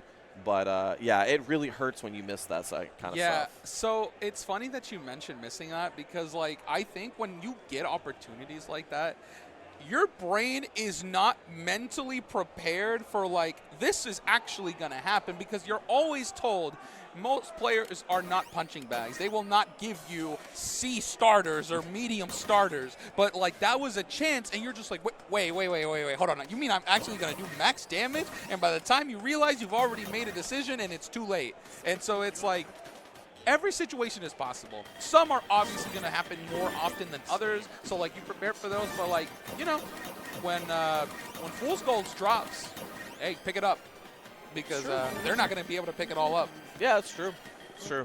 I always say, like, have, like, one combo in your pocket that's, like, your combo. Like, you got to, like, you want one, you want to, like, Looney Tunes, like, wring your hands when they whiff something like that where you have, like, 100 frames. Like, you should just be like, it's time to hit you with something. Yeah, like, that's... For, like, Akatsuki, that's, like, whenever we see something where we can punish something with 6C, we're just, like, we're shaking in the chair before it happens. We see somebody go in the air on, like, a block DP, you're just like, ugh. I can finally show off my training mode combo on stream. Yeah! You should have that ready, like, especially if you're on stream. I'm telling you, you're only as good, this is invaluable knowledge. You're only as good as your last Twitter clip. True. You're only as good as your last Twitter clip. True. So if you did 65K damage, I'm pretty sure your 65K points good. But right. Ooh, okay. So this is a character I know quite a lot about. Enkidu, my character, and Byakuya as well. I played quite a lot of bit of Byakuya. This matchup is very simple. Byakuya, set webs. Do not let Enkidu play. Our best option is to block, shield, and use parry. And none of that is happening right now. Yeah, 200 meter, going to spend the first part of it. Actually doesn't get the super to hit, unfortunately. Gonna give Kuon an opportunity to play the game. There we go, medium starter. Yeah, gonna get him to the 6C, gonna get into the dive kick. Yeah, big thing here to worry about is wake up CS. Don't see it just yet. Oh, yeah, taking their turn back. Yeah, got a little bit impatient there, unfortunately. Was trying to get him to spend that CS. And fortunately, EcoWhale actually spent it at the correct time, held on it for a very long time, and it paid out. Gonna get caught low. Yeah, Byakuya having access to full screen moves like that, and that can make things very difficult because now Enkidu will, oh, there we go, the parry. Can get a combo off that with chain shift, but watch out. Charge C at some point is gonna come into play. Yeah, a lot of really good shields here. CS sees him in the air, easy punish with the force function. See how long they want to go for the combo here, especially because they don't have a lot of grid. Actually dumping the IW at the end, gonna cash out on the damage. I definitely agree. Enkidu has a really good time, really solid time of building up meter, and like you don't want to leave anything on the board. Oh, trying to go over the guard thrust, should have gotten punished. Oh, yeah. So guard thrust isn't something that we're using all that often yet. It's kind of a bet. It's definitely something to think about a little bit more, and I think as we get along. Oh, what a frame trap with the button and got hit into a counter hit. All right. Yes, nice. Shield, take your turn, and then getting the punish side switch as well. Oh, not real. Oh, no. It's Enkidu's. We don't always have to press buttons. Has 200 though. Has 200. So I want to see if they can. Yes. All right. They're actually going to go for super mid screen, going for a not as good of a setup as you get in the corner, but definitely something. Wants to go for anything with the 200 meter. I'm surprised that we haven't seen six force function from Kuon. Just throw it out there because Byakuyas love to throw 5B and 5C. Gonna get the parry though. Oi, Adam jumping on wake up. Great stuff. EcoWhale able to take it. I'm always interested to see how Byakuya's play. Byakuya definitely has some decision making to do basically on when they want to go for super because they build quite a lot of meter into their combos. But it is definitely, this character really needs their knockdowns. They really need the setup. That's kind of the core of the character. So gets the knockdown here.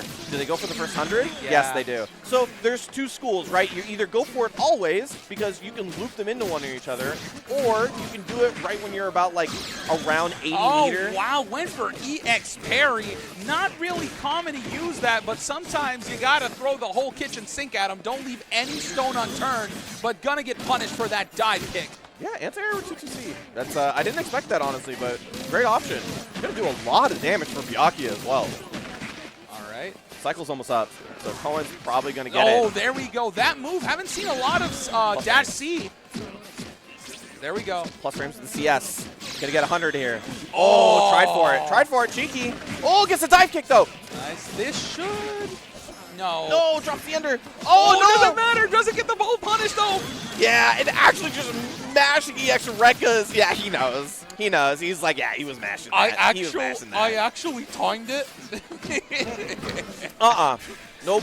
You were mashing that. Veil off, panic veil off, went off to the side, and then you churn and butter, trying to get that super out immediately. Wow. I understand. Yo, I'm liking this. This is a lot of swinging. There's no respect here for staggers or shimmies or anything. Ooh. Just push buttons. Yeah, maybe caught up into the moment there with that reversal. Just trying to take your turn back. Yeah, spend 100 here. Maybe could be able to kill with optimal combo. It depends on if they know it, though. Oh, good block on the overhead. I did not block that, but that's not going to matter. EcoWhale will take the game. Yeah, great stuff.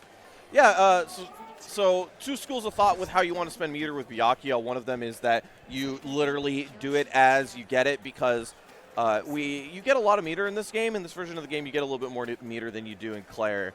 And one of the things that people played with Claire, and they kind of took this from Clear Lamp, was that you only do that net super once you have 120 meter. I think the meter is a little bit less, if I recall, from Byakuya players. I think it's like closer to 80 or 90 now than it used to be. But the idea being that once you have it stocked, that you can go for them one after another. You don't have to worry about not building enough meter for your next super afterwards. And that way you can kind of just constantly loop pressure in the corner. So we saw there from Byakuya actually just going for it as soon as they got the 100 meter. I understand. I think both decisions are quite interesting. It's Byakuya players, I think, are in a very unique position where they actually have different reasons to use their meter now, because 2-2-C is pretty good. and I want to see how that develops. Hope we get to see more Byakuya players as we go along. But we appreciate you guys joining us for Texas Showdown 2024. We have more uni action for you guys right after this. Don't go anywhere. Seimetsu's latest and greatest screw-in buttons, speedy inputs, hot swappable MX switches, and a variety of hues to complement your latest controller build. These products are available online and at the pop-up store at TXS24. Don't forget to use the TXS2024 discount code to save big at checkout. The go-to spot for the best arcade stick parts for your latest build. The custom TXS24 arcade sticks were made by Arcade Shock. Very limited quantity.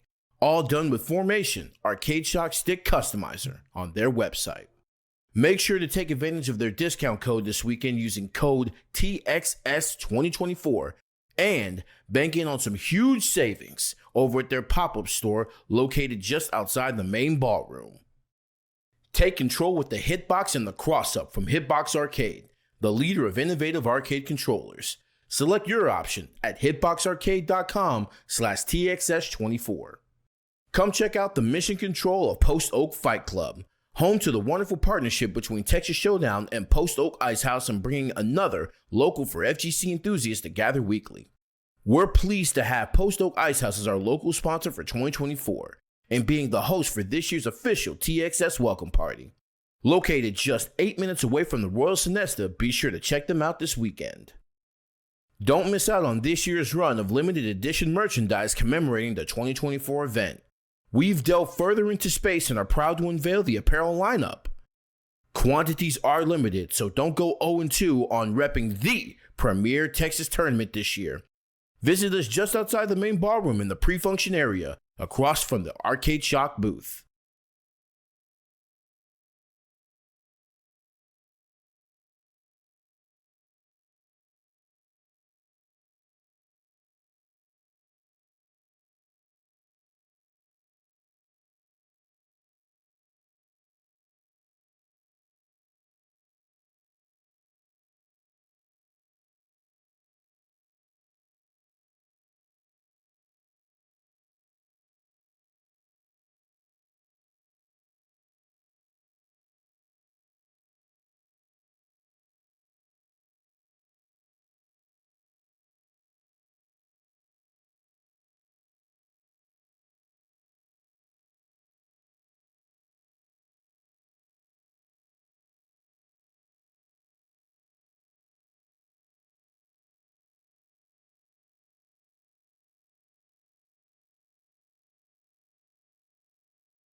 Welcome back, everybody, to more Under Night 2 here at Texas Showdown.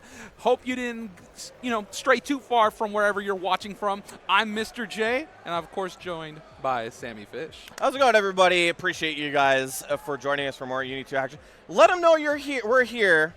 Twitch.tv/tourneylocator. There's going to be a good Uni tournament at Texas Showdown 2024 this year, so please have us. Please get your friends in here if they don't know this already come. It's a great weekend for fighting games in general, by the way. It's not just us. There's 2 other huge tournaments going on. Obviously, the big one saying EVO Japan, going to be a huge tournament, not only for other games, but since we're here on Uni, specifically for Uni, super big deal. I love watching Japanese Uni because they have such a different take on the game, and there's a lot of things to learn from them. I'm excited to see what they think about the game going 4 months in. As we get into this one, actually a hide mirror of all things. Let me just say, the person on the right, Bear, playing the yellow, that is a friend of mine. Yeah, he's playing the white version. He is from our local scene up in Dallas. So a very good player in a lot of different games. Didn't know he was really touching Uni like that, but hey, he's right here. Yeah, first good start there. Good reactions after the CS, getting the BDP, getting away from that dash C. Yes, we already recognize it. Tried a 2C, but it's going to whip the anti-air, and that's going to be a repunish. 3C, excuse me, y'all. Oh, all right, huge grid break. Yeah, all right, and then chasing down with the dash C afterwards. Great stuff. Yeah, looks pretty good so far. Saying something for somebody you don't know might be Nah, Hyde players are sharing the exact same brain cell. They don't have more than one. Such a good round start to 2A, so you'll see it quite often, even in the mirror. Exactly where Bear wants to be, putting the opponent in the corner. This is where Hyde does the work, and that's one of the reasons. 6B, so active, so long forward, so fast, gives a great combo. Wow, did not care about the chain shift at all. Said, okay, cool, Blue Sparks ain't gonna scare me. Get the cross up, and that's gonna take the round. Yeah, trade with dash C is always gonna be in the favor of dash C because it crumples unless you knock them down and get them away too far for them to get a hit afterwards. Oh, force function. Oh, yep, gonna immediately disrespect. Oh. Great minds think alike. All right, expected another one there. Said, all right, we're done here. Nice assault forward, jump to C. Yeah, all right, CS. A little bit too high for that combo, very difficult to pick up. But Bear able to take up from the scramble. See what they want to do at the end of it. No, just let him tech. Oh, huge grid break. Grid break, this is really bad. Oh, but this is really bad for discount. Looking for anything here, not going to get the chance, though. Yeah, it's something that we saw before when they were playing against Fern. Just not willing to stay put, was willing to play in that scramble, but against Hyde, against characters like that, Hyde, Hilda, characters that really do love controlling space in front of them, it could be very difficult. And yeah, block the DP for the first time is going to get a really strong 6B punish, but unfortunately drops the enders. Okay, setting up shield, and of course Bear's going to win the cycle, using the chain shift to set up more pressure, spending more meter. Oh, the shimmy! What a move there from Bear! This will be... one more. Yeah, one more. I thought he had it. I like the opportunity. If you're going to go in, go all in. And that one is going to be Bear taking it 2-0 over Discount Uno. Yeah, good stuff to see from Uno. That's exactly how you want to play the Hyde character. You want to get him to the corner. Once you get into the corner, Hyde's throw actually becomes a comboable throw that's very unique in the game. Not a lot of characters have the ability to combo off throws because throws are such a big deal in this game. So when you're able to combo off the throw, it changes the way that the RPS works. It can get really scary. Plus, this character just does insane damage. Oh my gosh, I learned that the hard way. Yeah. This actually a few days ago. Just played a 1st to 10, and I think I won 2 games, and then the rest was just like, man, can I do 45K regularly, even without IW? Just like, well, okay, have us think about it for this nonsense, like, cool. And like, again, Hyde's such a great character to pick up. Like, he has everything you need to succeed as a character. Yeah, solid fundamentals character. Honestly, like, I was always a Shotos character when I was like a Shotos player when I was younger. So I played Hyde in the first version of the game that came out in the US, EL. And the reason why is because of that, actually, because he's just a solid fundamental character, but also super duper duper good in this game. Great backdash, great damage, has a great Vorpal trait as well. Great unique ability in Vorpal trait, I should say. And yeah, and one of the best just like well-rounded kits in the game, and that doesn't exclude damage. That's a big thing. A lot of the times when you get those well-rounded characters, the thing they lose out is damage, because they kind of want to balance around the fact that they can get a lot of hits in a lot of different ways. This is not one of those characters. This character is completely designed around gets a hit, takes you to the corner, and then blows you up with massive damage. Absolutely, and we saw that like no one knows hide damage better than hide players, and unfortunately, Uno's gonna. He went on the receiving end of what his character is capable of. Doesn't always feel good when the rabbit has the gun. So it's like you gotta make a point. You gotta make an adjustment at some point. But hey, listen, like just because your tournament is over doesn't mean your experience has to be over. There's plenty of casuals. There's plenty of people. And like you were saying, people love to play Uni. They will just keep playing and playing until they tell them to like, hey, leave. Like shower. Come on. No, it's a really important game to get your reps in. I can't stress that enough. And the one good thing about it is that in this version of the game, we have replay takeover. So, like, if you play against people, you get to have the ability to really lab your defense. This is a game where defense is really, really important. You want to have enough knowledge as possible to distill the game back down to Uni and distill it to the matchup and not lose to knowledge checks and stuff like that. That's kind of where the game really evolves. It turns into something super duper beautiful. And that's why I love watching high-level Uni. Yeah, I mean, you kind of basically summed it up. Like, the game is continuing to evolve and just you know, high-level Uni at a point is like, it's funny because, like, the game sometimes, the combos aren't even, like, the big thing, even though, like, you're seeing your guy get juggled or gal get juggled for, like, 20 seconds at a time, and you're just like, is this going to end at some point? Like, I'm trying to play. Also, loving the get-up. Oh, the Bridget outfit? Yes. Yeah, big fan. Yeah, and listen, show out for what you like. Oh my gosh, Mika and Nanase. This I'm gonna be nice. Mika's gonna. I think she's underplayed for how good she is. Yeah. that's my personal opinion. You can say I'm wrong, but I think the character is way better than people think she is. Nanase, I kind of also think, but she gets played a little bit more than Mika does. Oh, quite a bit. And here we go. Gonna get the start off using that Mika missile to obviously set up where they want to go and charging up some of that grid. Yeah, that's one of the new changes in Uni 2 for Nanase. The disc and EX disc allow her to go for those mix-ups very safely. So Nanase has a way to force herself in now. Ah, Mika Twister. Gonna convert that into damage, and this should do it.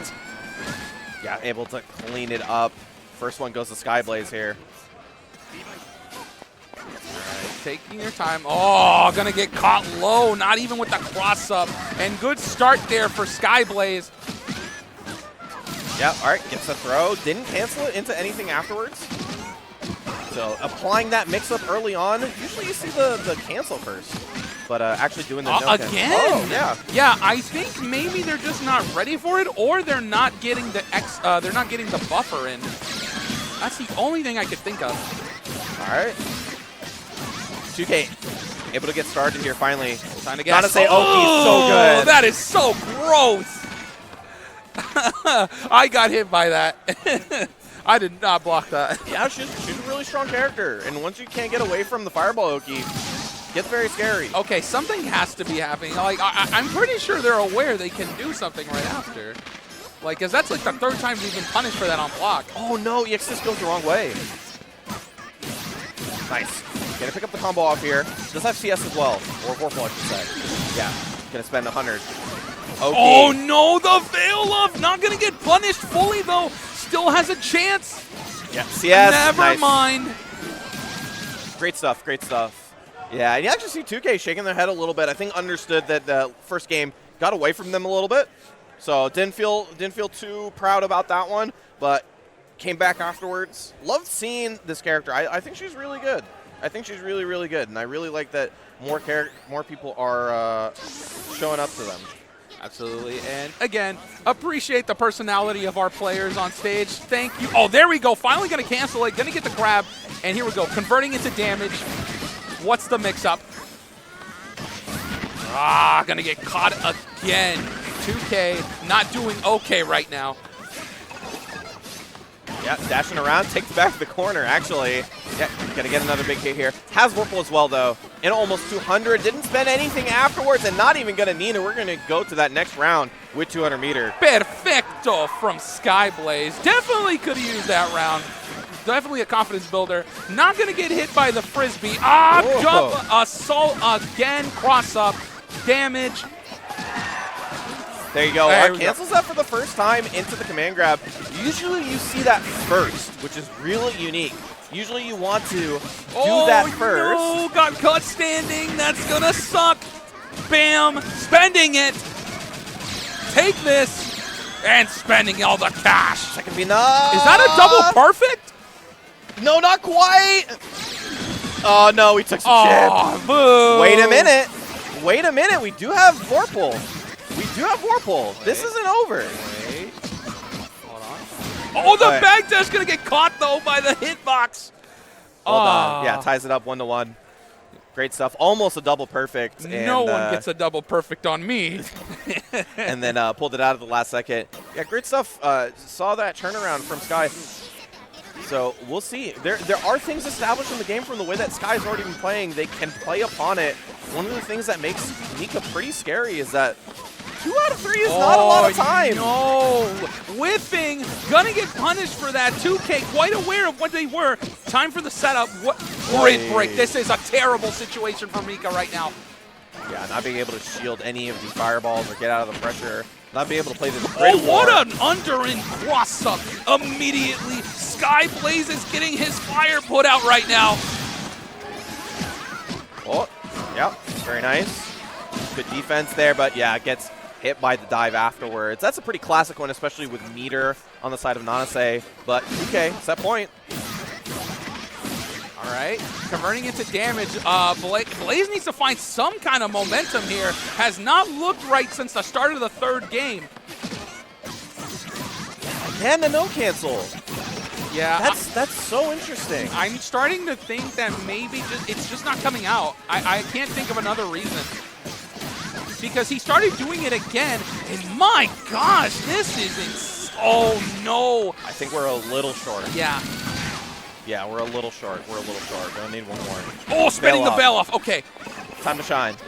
We have everything that we need to do, but unfortunately we got hit by the fireball on the way in. A great showing from the both of them. 2K going to be moving on through the bracket. Hey, that went to game 3. I think that's our first game 3 on stream. Oh, very cool. Yeah, because I don't remember any one of them going game 3. So that was fun. That was cool. I do, listen, as much as I hate on Mika and I think that character is a complete ape, I do like seeing it happen to other people. She's really cool. I actually really like the character. At the very highest level, she can seem like she's kind of a struggle bus because she has to move with her face a little bit. But I really like any character like that. You know, from my old game personally, Haas, Holy Order Soul, is a character that's kind of similar to that degree where it's like, you have good movement, you just have to move with your face. Like, you don't get to, like, you know, dash around and, like, you know, get to be very elusive. You kind of have to move with your whole body. Like, you are in there. If you are trying to get close, you are close. There is no part of you that is left at the door. But you can do it. You're a fast-moving character. You have great jumps.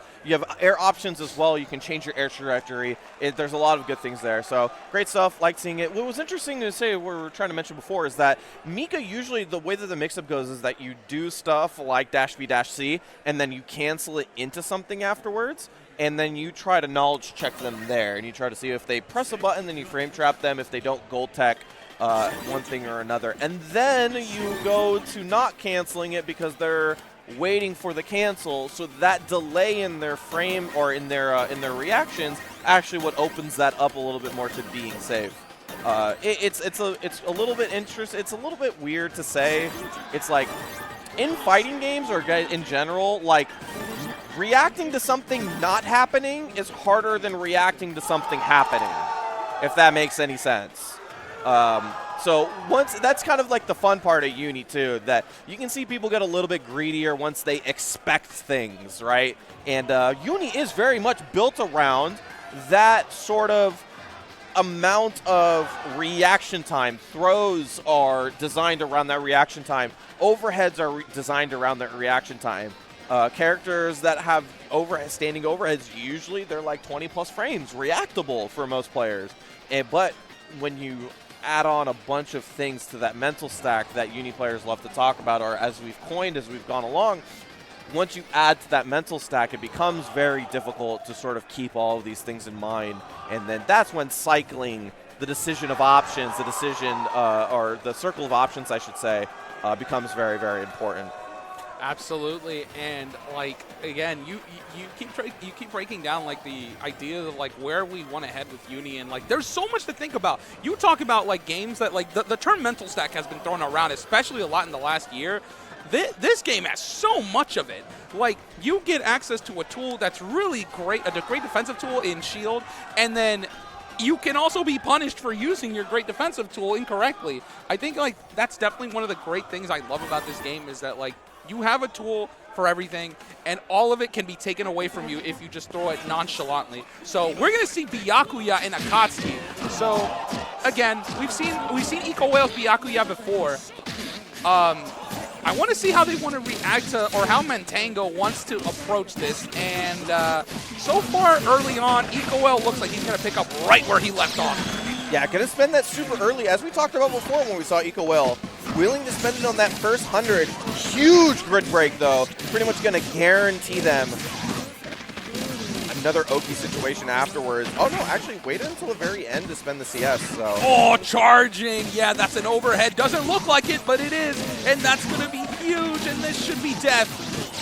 Yeah, going to spend on the X-Rekka, so that's going to be the first game. So that is one of the reasons why people think that you can actually go on the first 100 meter and not build the second 100 meters to loot your supers, is because you get so much meter from CS now that if you learn how to route CS in your combos, you actually will get that second 100 meter. Orie, goes low that time. Oh my gosh, oh my gosh, low again, my feet, they're scuffed. I think, oh, okay, I was gonna say, probably with CVO able to kill. VOs though, yeah, after the drop combo, and then, yeah, gonna whiff punish with 2-2-C. EcoWhale kind of going on a bit of a speed run here. He's like, hey man, I got food to eat. It's kind of getting cold. Definitely gonna need Mantango to kind of chill, but not looking like that's gonna happen anytime soon. Yeah, as Akatsuki, you really don't want to like press this hard until you find the opportunity to get in. Tango's playing in the effective Byakuya range far too often, and it's making it very difficult for him to get any sort of offense. Oh my god, bro, he's just getting hit by everything. He didn't even bother canceling the Rekka. Yeah, just gonna get hit down as well after the air tech. EcoWhale, what's that point? Yeah, he's like, all right, I got training mode on. Like, that's fine. Yeah, gonna finish the yep, gonna get out. There we go. Finally, he's gonna get some conversion here. Yeah, tough. Drops the combo as well. Definitely don't want to see that versus Byakuya. Don't want to let this character get started at any point. Yeah, but great block on the overhead. Back out. Oh, wow, what an interrupt there from Mantango. I think that was probably the start of a 2-2-C. I didn't quite see it. Oh, there we go. Here we go. Starting off. Yeah, it doesn't do anything afterwards. Yeah, EcoWhale, I think, is going to stop really respecting anything Mantango does because, like, his combos aren't ending in anything great. Like, it's less than 2K each turn. Yeah, it's not only that, is that a lot of the routing that we've done for Akatsuki lately has really focused on getting good Oki. This character has really, really strong stagger pressure if you get the opportunity to use it, but unfortunately it doesn't get the chance to do it that time, and that's going to be EcoWhale moving on. Wow. Hey, nice try to Mantango. Yeah, it could be a tough matchup. It could be a tough matchup because it's one of those things like you don't actually like playing against this character a lot because his range can be quite deceptive, and you want to use your really strong backdash against characters like Byakuya in order to create some space, but Byakuya actually does really well to punish people who want to be in their face and then backdash because his normals are slow but go quite far. So when you're under pressure versus Akatsuki in that matchup, super tough. You don't have a lot of good mashing buttons to get out. A lot of your buttons at range in that medium range, that far B from Akatsuki range, super difficult to deal with. Almost nothing contests that speed and that range at the exact same time. He almost always outdamages you for less meter. His meter gets spent forcing pressure instead of having to use it to actually just get setups at all. So in a lot of situations, Akatsuki actually gets to be a little bit favored in that matchup, but you can't play neutral in Byakuya's range. You have to play it at your range, because otherwise that happens, essentially. Yeah, again, Byakuya is such a strong character, like strong in under Night in Birth, and then into Cell. And now we're just kind of like at this point where like people with Byakuya, you think of a character that just has a lot of tools that just flow into each other so well. Like when I talk about like flowing well, like you think about Hyde, who can like just convert off any decent aerial into massive 35 4K damage, and Byakuya just gets a trap and you have to guess, and it doesn't matter what character you play, you're forced to have to deal with that situation, and it's awful because you got the overhead, you got the low, and then you got the grab, and it's like, well, I mean, not much to talk about, but you know what there is a lot to talk about? Merkava and Gordeau. I actually don't know how this matchup goes. Classic matchup in this game. Merkava and Gordeau were actually two of the strongest characters in the first version of the game that we got in the United States, in the West, I should say, in general. So this is a quite storied matchup. But we'll get into this one. Uchiha versus Nanderbread. Oh, nice. What a shield. Yeah, that's going to be a punish. Going to be rewarded, DatBoyUchiha. Love keeping that combo simple. Goes for another Asim to make sure we win the cycle. And you can comfortably spend meter on this one and get it back. Yeah, Brett getting a little antsy. Did not want to hold that, and DatBoyUchiha is going to show him why that is a terrible idea. Yep, classic round start. When you have meter, gonna do it again. I'm gonna keep doing it until you tell me to stop. Yeah, no, counter. If that big red counter sign doesn't get you to stop, I don't think anything will. It's like looking at a red light and continuing to drive through. Bro, I don't want to say anything about Texas drivers in total, but we definitely got more than one red light runner, and I've only been here for like 24 hours, y'all. What is going on? Yeah, you can tell they play that, and oh my gosh, Uchiha just absolutely landsliding right now. Yeah, classic round start for Gordeau players once they have 100 meter. That Grim Reaper in the EX Mortal slide takes plus frames. Have to shield it. You have to lower the amount of options that he gets afterwards. Oh, try to go for the grab. One for the jump, though. Doesn't get hit there, so. Ooh. Yeah, he got cooked on the beginning of Grim Reaper. Here we go. Gets clipped low. Doesn't get the full combo off that, though, but does have cycle. So, big win there. Going to change shift. Interesting. Didn't change shift off of... grid break. That's an opportunity. He's going to summon his one of the childs out. And again, win the cycle again. Oh, no. Yeah. That's a punish, though. Yeah, penetrate went the wrong way, unfortunately, or went awry, I should say. Got put himself in the corner. Not good. Yeah, nice disarm on the CS, but gets a grid break. Oh, just going to spend the meter. Not respecting anything Brett wants to do, and he's got corner. So watch out, Brett. Yeah, going to spend it. That's what I figured. Going to flail out and take the first round. Yeah, even a delay EX drill. So kind of waiting for the offense first. That's definitely one way you can get your reversals to work out. Delaying them slightly after recognizing that someone's not done anything. All right. And immediately gonna continue things off in the corner. Gonna have to guess. Oh, doing it again. Yeah, slight delay EX drill. It's definitely a great way to get your reversals to work. It worked out twice in a row now. All right, slide conversion. Gonna have the wall. Gonna have two sticks. Oh, doesn't finish the combo, but looks like a frame trap. Yeah, it's a tough thing to accept because it's kind of a little bit of a scramble moment. But a lot of the times when you tech in the air, you're not advantaged. You definitely have to still respect the offense from the opponent. Oh, green shielding. Ah, there we go. Gonna get low. Yeah, 2B starter, unfortunately, but still gonna get better damage than before. Oh, slide again. Yeah, Uchiha is getting a lot of mileage off slide conversions, and Brett is just not ready for it. With Dash FF as well. Dash FF, chain shift. Yeah, baits out the reversal that time. Yeah, this should be it with the IW. Yeah, well, good decision making from Uchiha. Recognized that Red was going for those constant reversal options with meter. So once he saw he had the meter on the knockdown again, just let him hang himself. You know, especially when you have that much of a life lead, just block no matter what. Yeah. You know, like even if they take offense away from you, it's like you have the ability to eat like a couple of combos anyway. So great stuff. That's the kind of decision making that you'll see from the top level players. A lot of risk aversion as well will do you a lot of good. So great stuff. Moving on.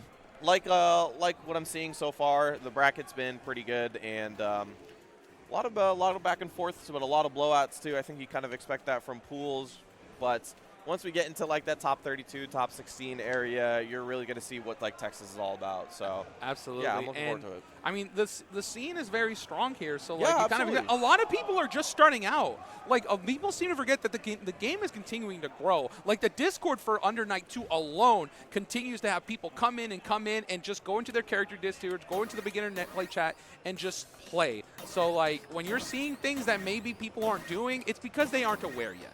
So, you know, give everybody a chance. We all start pretty low.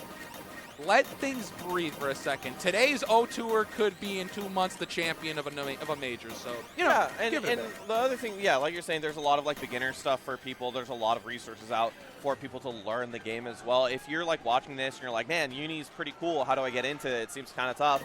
It is and it isn't. It is a tough game because it does take a lot of work, and you do have to respect that the game is a decent amount of like investment to play. That's the truth. I'm sorry, but that's just the way that it is, especially when you're going to play against like top level players. Otherwise, you know. But also, it's not as hard as you think. It can be boiled down to a few basics, a few combos, and you can really just get going from there. This is it. This is it. All right. Cool. This is what I've been waiting for. Speaking of high level. Yeah. So this is the winners finals of the pool. I expected this as much. These were the people that I scouted out from the pool, and they are at our winners finals. So this is a big match. Jack versus Fern. Yeah, Fern gonna not really. It's funny to think about. Hilda not really gonna have the range advantage here, especially if Jackie is very hell-bent on starting things off very quickly. Oh no! Yeah, classic jump ACS. Yeah, gonna be able to clean this up. Not even gonna need the whole IW. Oh my gosh. EX Rekkas finish it off. Great stuff. That's going to be the tough part for Fern. The defensive part of this game is going to be pretty difficult. See who can get started first. Yep. Yeah, Jack. Oh, gonna get the tech. And here we go. Finally, Fern gonna start some offense there. Needs their turn, but not gonna matter. Snipe with the DP. Well done. Wasn't able to get a full combo off that, but does win cycle. Yeah. Yep, starting off. Decides to chain shift once they're turned back. Oh, good low starter. And gonna have full screen again. Yeah, it does have 200. Oh, what? Reset it. Gonna get caught with the overhead. Went for the double mix-up on that Roomba. That was sick. Yeah. One of the things I've been watching all Hilda players, how they use that new tool. It is so scary. But everybody's using it differently, which is very cool. Holding. Man, this is such an adjustment from Fern. Like, Jagging, I was just about to say, Jagging's having a really tough time finding any conversions and immediately catches Fern. Oh my God. Nice. He crossed the street and got hit. Yeah, great stuff. What's really interesting about this is that Phonon usually is a character that gives up grid quite easily. So cycles is not something that she gets all that often. But against Hilda and a lot of great shielding from jacking off, you're actually seeing him get CS more often than not, or Vorpal. So DPCS is something that is really hard to deal with for Hilda, and you're seeing it way more than you normally do. Jacking off, going to get thrown into the corner here, and it's going to get more conversion from Fern. It's going to have a setup to deal with. Yeah, finally Fern gets some solid offense in the corner here. Got to worry about the cycle going up. Again, shielding. I'd like to see Fern try to go for this grid. There's a lot of shielding on the side from Jack. Oh, there we go. Spend. Oh, that was an interesting challenge, but going to spend some meter on themselves to continue the pressure, and now it's Fern's turn. Yeah, there's an opportunity here. Nice reaction to the super flash. I got one of my own. Ugh. Now, okay, Jacking gonna have to think on his feet here. Chain shift once their turn. Yeah, nice. Took a lot of plus frames there. Able to dash up into that. Nice. Oh, wasn't able to convert. Let's try to snipe. Little too far. Oh, gonna get caught there. I'm telling you, you don't normally see this because this character doesn't normally get the cycles this often, but BDP CS is so difficult. Oh my gosh, but again, Fern, listen, Fern has had a lot of successes here, not for the round, but this is definitely a good start. But Fern ending up on the receiving end of a bad situation for jacking off. Orie goes for the cross up once again. Gonna push Fern towards the corner here. That's 200. Do we spend it? No, not quite. Actually gonna save all of it. Chain shift. Yeah, this is it. Yeah, very nice. I love the decision to use the Sphere Ender into IW, make that combo as easy as possible. Jack moving on out of pools. Great stuff. Yeah, very impressive. Insanely impressive, and especially when you consider that Fern absolutely had moments in that match where you could have felt it was like close. it could have been a snowball in their favor, but you know, jacking was very complacent. You know, very like it happens. I got hit, so be it. I'm gonna relax. I'm gonna let things come to me as they go, and it worked out. It's the biggest thing is the shielding on Jack's side. Jack was able to shield so much in that set. And it was very difficult for Fern to actually get any punish for it. Didn't really go for anything to contest the shielding, and it gave Jack a lot of cycles. And when you have a lot of cycles, it makes it really difficult to actually approach the character, because not only can you do stuff like for function CS, so you can go for a mix pretty safely, but you can also do stuff like BDP snipe and get full combos out of it. And yeah, you saw it right there at full force. That's like the perfect example for it. So great stuff. You expect that from Jack moving on. I mean, you know, I'm really excited to see how far they're going in, because they're putting a lot of effort into Uni 2. They are one of Uni's best players in North America. So, you know, you kind of expect this. Absolutely, and very good stuff. Listen, Fern, great showing, very good stuff. Not out of it yet, obviously, but again, jacking showing there's a class above. Like, there is levels to this. Like, you climb and you do really well, but there's still a mountain for you to get to the peak of. And like I said, there's no shame in losing to losing this jacking. Like, easily, as you said, one of the best Uni players in North America by far. Everybody in the United States can lose to him. It's just, you know, he's that good of a player. So it's definitely not safe. Are you making customs, brother? But it better look good. It better look good, at least. He's counting down for him. I appreciate it. Oh, man. Don't make custom. Listen, y'all, like, there's like 45 colors in the game now or some nonsense like that. All of them are ugly. One. You can choose one. I guarantee it. It's not that big of a deal. This is my inner colors, I swear. Bro, that drip isn't even all that. It's literally just white with a red shirt. All right, so we got Pesto coming up again. Showing off the Orie again. Interesting. I kind of want to see when they feel the Carmine's necessary. But gonna play it versus the Devil Tuxedo Hide. Frank Motion. I sure hope that color scheme was worth it. Well, here we go. Maybe showing us that the custom color does matter. Starting off with offense, gonna win the cycle, and has... Oh, here we go. Chain shift. Pogo. Yeah. Nice. You're going to go for that Dacia afterwards. Great use of that 5A.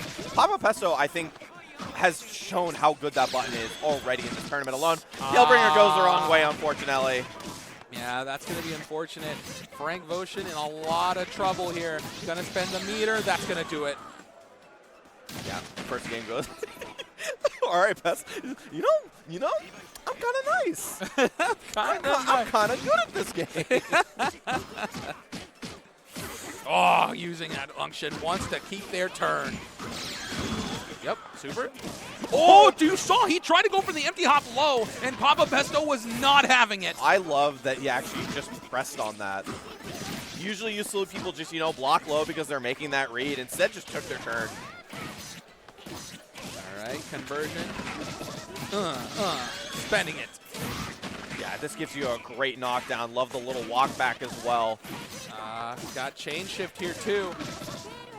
CVO, yeah, that should be done and dusted. IW to finish it off. Pesto is able to take the first game.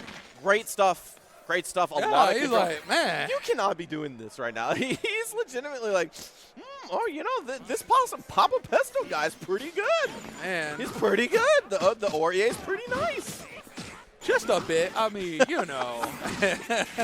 Just a bit. He only won a game. I got this. And here we go. Frank Boshin, you're going to need to have, oh, grid break instead of the low. This time went for the grab. I definitely think that was a smart decision. Yeah, that was actually really cool from both of them. They both made the next step, but Frank Boshin actually went 2 steps ahead on that one, on that decision. Oh, Sear no. Wedge goes the wrong way. I don't think I've seen that on Hyde yet. That's interesting. Yeah, I guess you got to be a little bit more specific with how you use that one. Thanatos making their presence known here. Bam. Yep, cash out. Jump back. Yep, just trying to create some space. Oh, no. Hey, when in doubt, do it again. Or just mash. Yeah, unfortunately didn't get anything afterwards. It still gets the opportunity. Sees the 2A. DP's out. Oh, the grid break. What was he trying to go for? Yeah, I don't know why he's shielding from that far out. But yeah, got hit, unfortunately. Okay, a counter trade. Oh, no! I don't think he wanted that. That is not what you want to see if you're Boshin. Definitely wants a redo on that. I think he wanted the XDP. Oh, that's tough. Oh, okay, didn't bait the grab. Wait. Clapped again. Wasn't able to get the combo off it though, but between Vorpal and the positioning, still in the driver's seat here. Oi, trade? Nope. Okay. Yeah, finally get some room. I like spending the CS early too, just to get out of the corners. Let's use the plates of the cycle still. Gave him a lot of shields though. A lot of shields. Gets the grab. Really good stuff. Yeah, just gonna convert it into meter. Can force himself in. Frank Boshin just needs a little more time to win grid. Oh no! Wasn't able to pick it up. Got it. Yeah, there's an opportunity for Motion here. There's an opportunity. No! Drops the combo. Voltec decided to backdash. That is very dangerous. Orie has a lot of moves that can cover it. Still a chance. Has the 100 meter too. Wow, just spends it. Knew he wanted the fireball, and that's going to be it. Wait, it's he saw Super Flash. I saw Super Flash from Hyde, right? No, I thought it was a fire. I thought it was regular fire. I didn't see it. I thought I heard 2 Super Flash. If there was 2 Super Flashes, I'm surprised that wasn't EXDP. I didn't see it, but maybe I'm just blind. Like either way, Pesto moving on. Great stuff. You expect them to move on through the tournaments, probably top 8. If they don't, you better check who they didn't make it through, because that means they're as strong. Pesto, again, really like that they're showing off the Orie, because I think the character is cool, but underrepresented, unfortunately.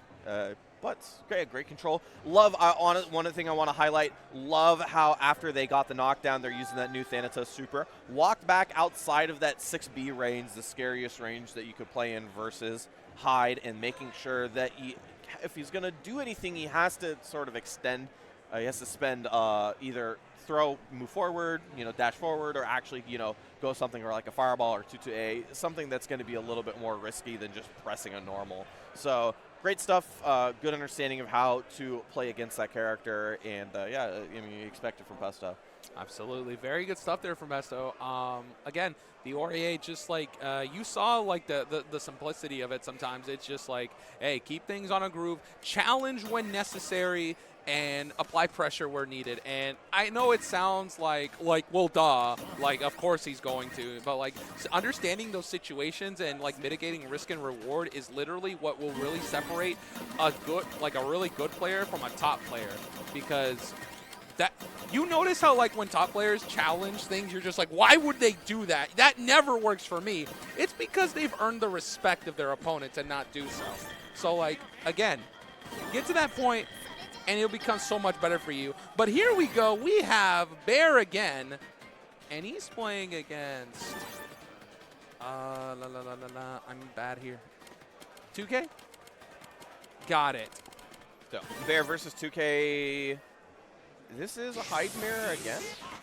No. 2K was the Nanase player. My bad. Yes, thank you for confirming that for me. Bear versus 2K here. Already getting started here into the corner. See how this plays out. Yep, decides to DP immediately right after. And he delayed it a bit. He waited a second. Nice rebeat. Oh, Yeah, maybe a little bit too far. Kind of scary to go for that God. DP there. Understandably so. Okay, Bear waiting, taking his time, not needing to rush. Try to snipe. 100 meter, gone for the win. Oh, 3C, there we go. Yeah, nice. 3CA. Great rebeat, gets a counter hit afterwards. Oh, yeah, walking out of that throw range, trying to shimmy, and oh. Nice. Gets a hit, side switches. Nanase is really good at that. Nanase has one grid. Here we go. He's going to have a sequence. Oh my God. No Highest in the way. world, EX Pogo into BDP, and then Dash C gets the hit. Alrighty. What is this? How can you expect that? Oh, try to bait something out again. Not going to find it, but like, hey, you were speaking about the grab conversions at the combo. That makes it really horrifying to deal with. Yeah, it's not that the damage is insane. It's that when you have the ability to throw or combo off your throw, you take time off the cycle. And since throw gives you grid, it almost guarantees you like an opportunity to play cycle in your favor. Oh, okay, spending it. Oh, gonna get caught there at the end of it, but nothing too bad for Bear. Could have been a lot worse. Throw in the corner. Oh, yep. Oh, looking for it. I appreciate it. Scary though, because if the opponent wants, if Hyde wants to press 6B in that range, then that's going to get hit. Watch out. Oh, tried to bait it again. Looking. Oh, dash all the way up. Tried to 3CA again. All right, grid. Just needs one solid hit. Oh no, has cycle. So this is scary. No! Oh, he knows. He's like, man, like. even if that wasn't going to win you the game, you want to do the combo at least. Yeah, and it would have put him into an advantageous situation. Yeah, like, Bear would have been at his mercy. Oh, nice trade conversion with 5B. Got him in the corner. Oh, the jump assault. Looking for the grab, not finding it. Watching ghosts. Yeah, all right, great tech that time. Yeah, but did not respect the Vorpal. CS blows up the red mists. Plus frames. Spending meter. Oh, gold tech. At least 2K is still aware. Not falling asleep at the wheel yet. Yeah, try to snipe dive with 3C. Good, but not that good. Grab, all right. Yeah, keeping the pressure. Oh no, Bear's gonna get opened up. Yeah, should be able to clean this yeah, up. That should be it.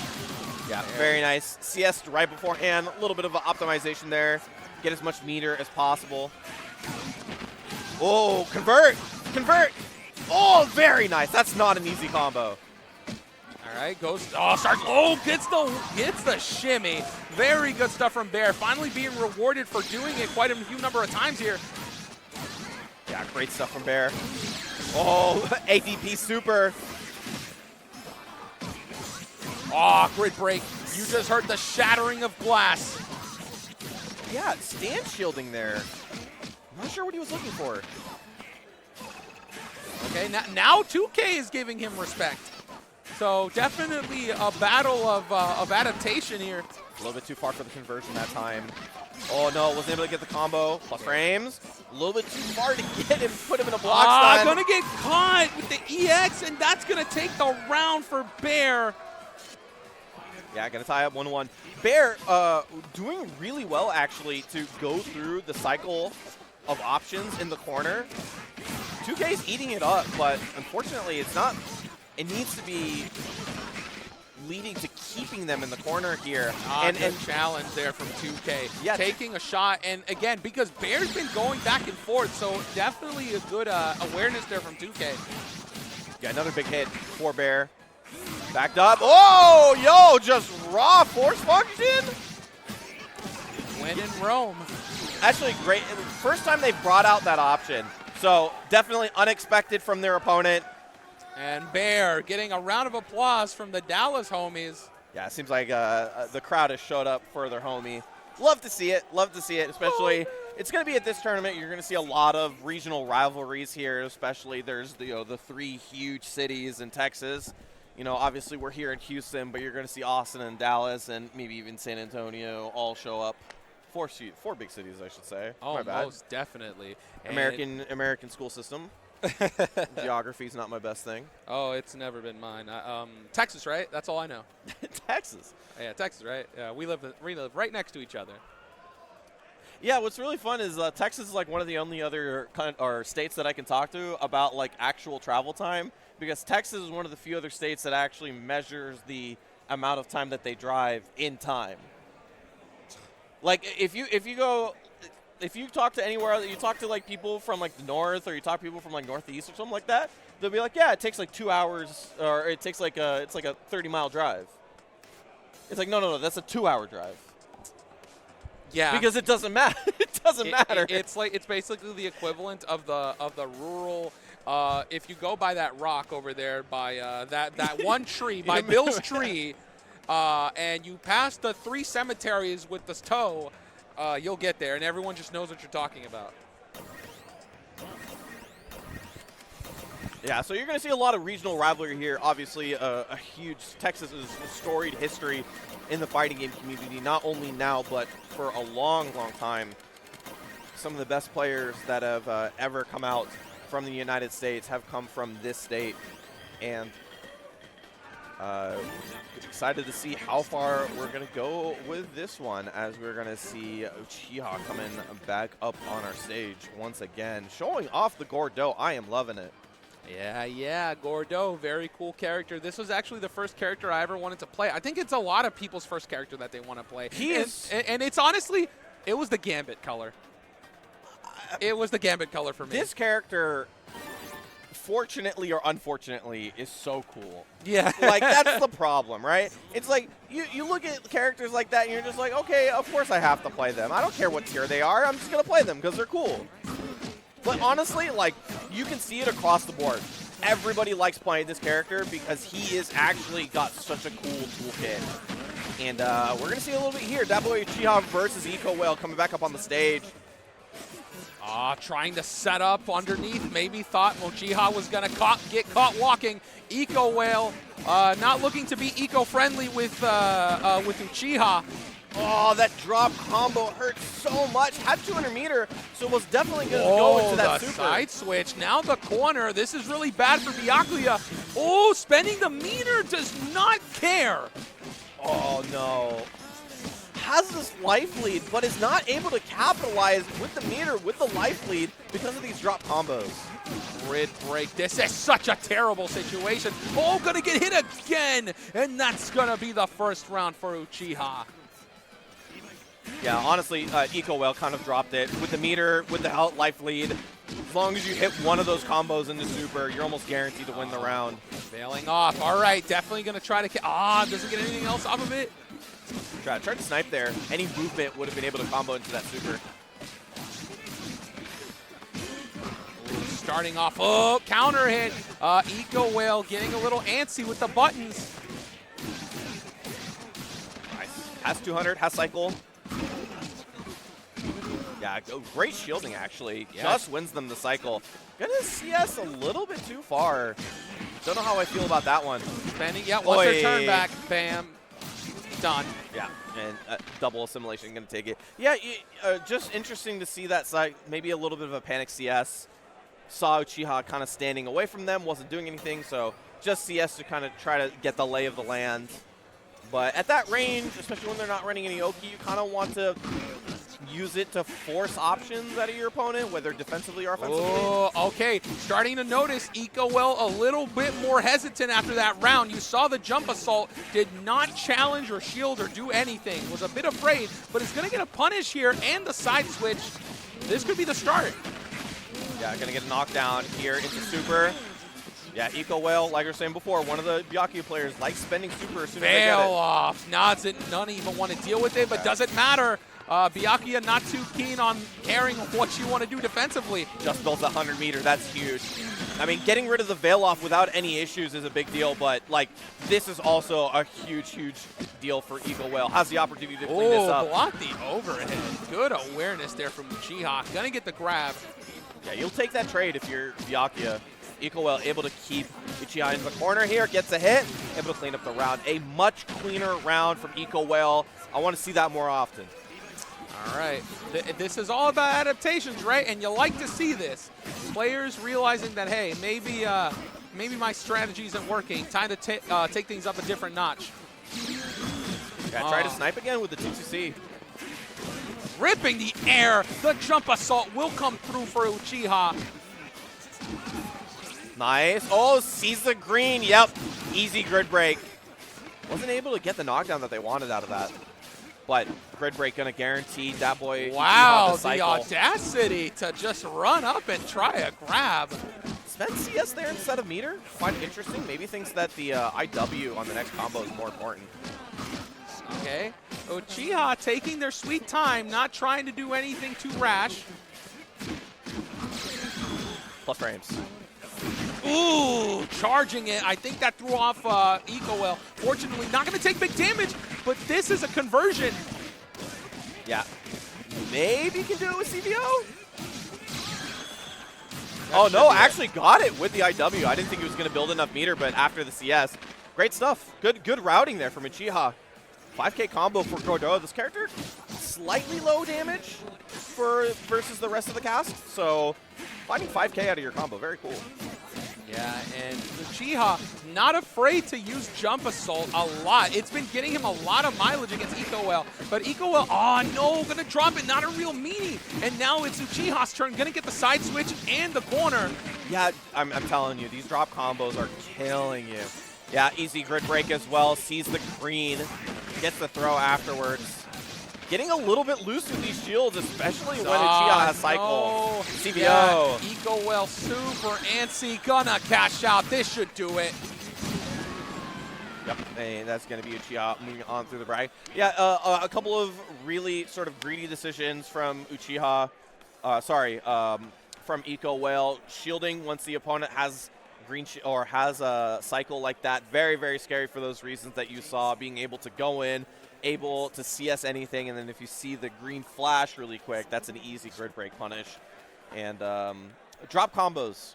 I hate to harp on it because drop combos happen. It's just a part of the game, and nobody's going to play perfect, especially when you're on stage. If you're not like a seasoned tournament player, it could be a little bit nervy.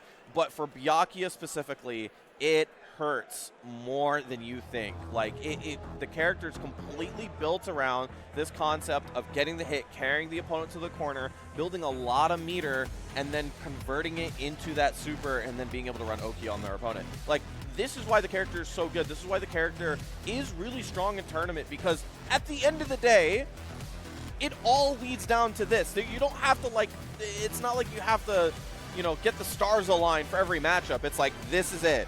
And it leaves your brain space a lot to play against the opponent. Oh, all right then. Okay, cool.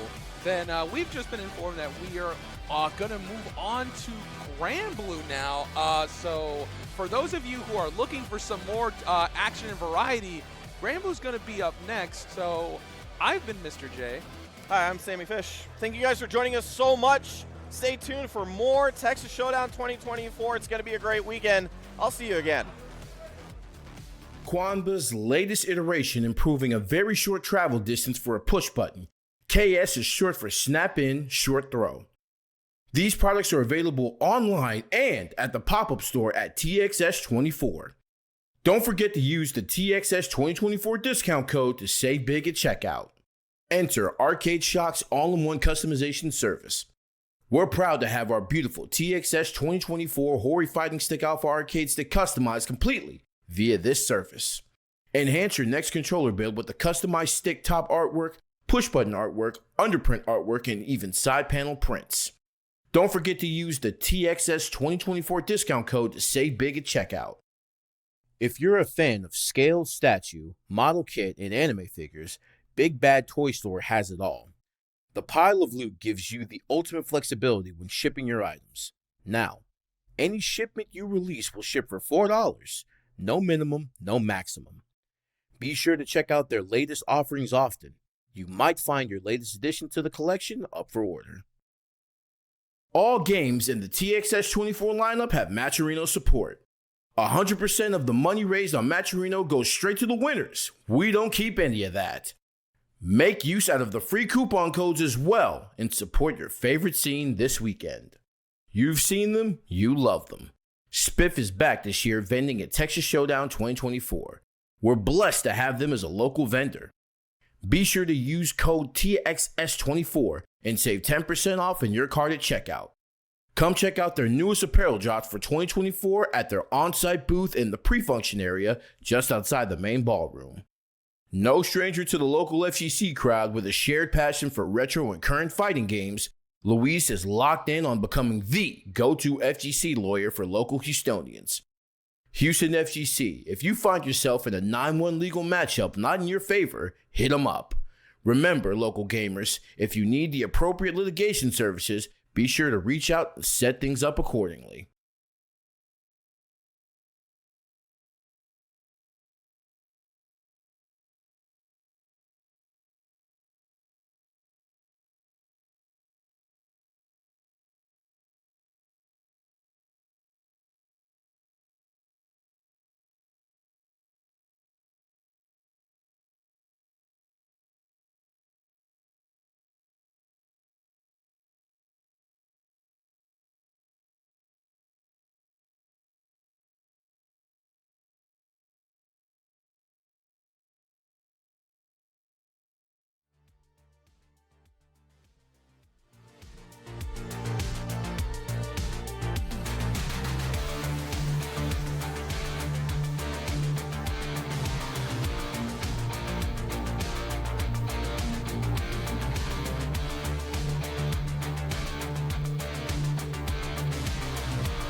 I am doing fantastic, Combo. It is a pleasure to be here. We got a brand new venue for Texas Showdown this year, and yo, this is a nice venue. The Royal Sinesta this year is great. I mean, I love last year's Texas Showdown. Every event's been fantastic. Always get that fun, family, homey feel. Right? Texas is a big region too, so it's always fun to see all the regions come out and come together. But now we finally have the Royal Sinesta as well. So many ballrooms, multiple floors. I know. It's There's a incredible. stairway to heaven, my friends. my That's where goodness. karaoke throws down after 9 o'clock tonight, courtesy of Asian. I'm so excited to be a part of that one, my friends. But I'm more excited to be talking about the first wave of pools we got for Grand Blue Fantasy versus Yeah, Rising we didn't even talk about the today. game that we're casting. Nah, man. We're so excited about this event, right? What game to cast? I just sounded open seat says, can I be on the mic? Thanks very much. I like talking about Texas and showdowns Yes. and maybe some Houston. I'll make it work, right? But, yeah, we're here for some Grand Blue Fantasy versus Rising. We got a lot of big names coming out here. Of course, like Texas got a fantastic anime fighter scene in general. course. So you're going to have so many strong players who are coming from all over, including El Paso, right? All the way far out here. I want to say, what, like a 12, 13-hour drive from here? But it's still considered to be in Texas, by the way. That's crazy to me, man. Like, if I drive 12 hours in anywhere else in the country, I'm crossing 2 or 3 state lines. Yeah. And Texas is that big. Unless you're everything hitting is like big. NorCal to SoCal is the only other like point of contention here, really. True. That's going to take you a long way as well. But yeah, I mean, you could drive across multiple European countries.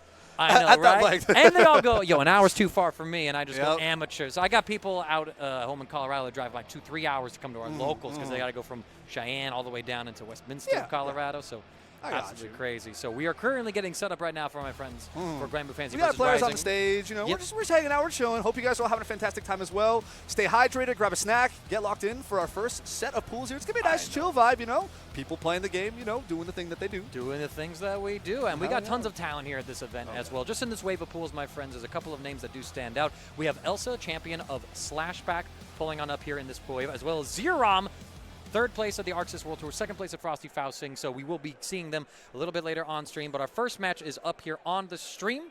As of right now, we'll get the names for y'all in just a moment. Players are readying up. Not sure if it's a button check or not, but yo, double Charlotta mirror. Look at a Charlotta mirror. Is that? Yo, is this real? Is this real? Is this real? Or is it just fantasy?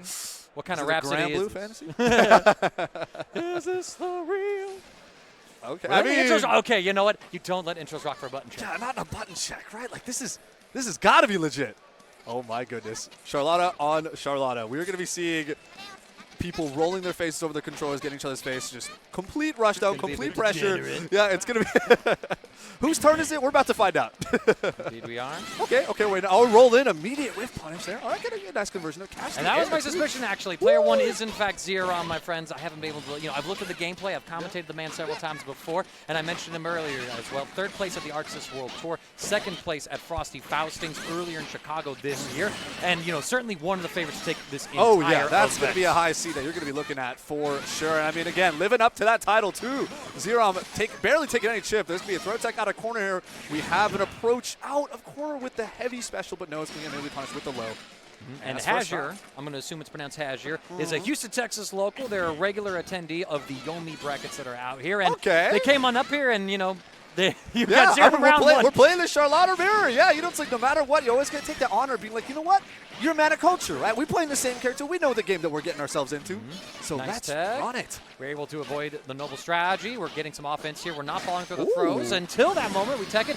Ultimate DP out from Zeron. Set up. Yo, we tech the throw as well. yeah. Hazir aware of the setup. Yeah, that's nice. That's nice. Turning around here. Going for the EX as well. Okay, use the Raging Chain. Keep this combo going. Getting a bit of corner carry in here, too. Ooh, there it is. Going to fight your way out. Okay. Throw out? Yo, Hazir is so conditioned to go for the throw techs right now that Zerom needs to get the frame traps on timing in order to catch out. It's going to be huge those counter away hit throw techs. damage. I see it. I see the vision here. Oh, the overhead. Let's go, Hazir. Okay. Sculpted Skybound Art. No, we misrouted. Not yet. All right, push the corner. Still gets the throw. And we're going to the next round. Wow, okay. I see signs of light. Yeah, first round was a little rough, but Hazard's like, hold on. Give me a second. Let me breathe. This is my home state, my hometown. You can't come in here and pretend your Charlotta is better than mine. We still got the throws on lock here, breaking through a lot of Zerom's pressure right now. Trying to find whiffs right in front. Okay, we have the evade, the spot dodge in place. The throw is going to whip but not get punished because the jump in was too far. Going to break out of corner. Crossed yourself up. Yep. Now getting a big punish here. Okay. The reset into the throw from Noble Strategy. We're going to extend as well. Raging Strike and Chain. Ultimate Noble Strategy just for even more damage. Put him in the corner. All right. What's the reset going to be? Yeah, throw. All right, what's the last mix going to be going to hold up? Okay, we have throw text here from Azure. There's an engagement. Okay, bit of damage out back. Push to the corner, jumps in. Not catching any stuff buttons just yet. There's going to be a brave counter, poke in here, and that's it. Chip damage. Chip damage will take it out. Zero was playing pretty safe there. You don't really need to take any crazy risk at that point. You're one interaction away from winning. You got like half your health left. It's fine. Play it safe. See what happens. But hey, that's the first game. We still saw Azure definitely putting up a good fight, especially in that second game. But as you said, we got to be seeing those frame traps come out more to bear a lot of these throw breaks. And now we're going to see Zerom. Oh my goodness. Okay, Zerom is going. What? Dr. Disrespect over here. He's like, all right, listen, you made your adjustments, but now I'm going to take us off rhythm, right? Because once you kind of get into the point where you're being a little trollsy with it, you can kind of do some mental damage to people as well as take them out of their comfort zone and add to their mental stack of, hold on, I wasn't looking for that before. Zerom looked for the DP. Catching the DP out of corner. This is going to be devastating. It's dead with the super. There it is. The Skybound art to blow it up and take this game. All right, it seems like Zerom has a good solid read on Hazure's habits at the moment. We have a full routing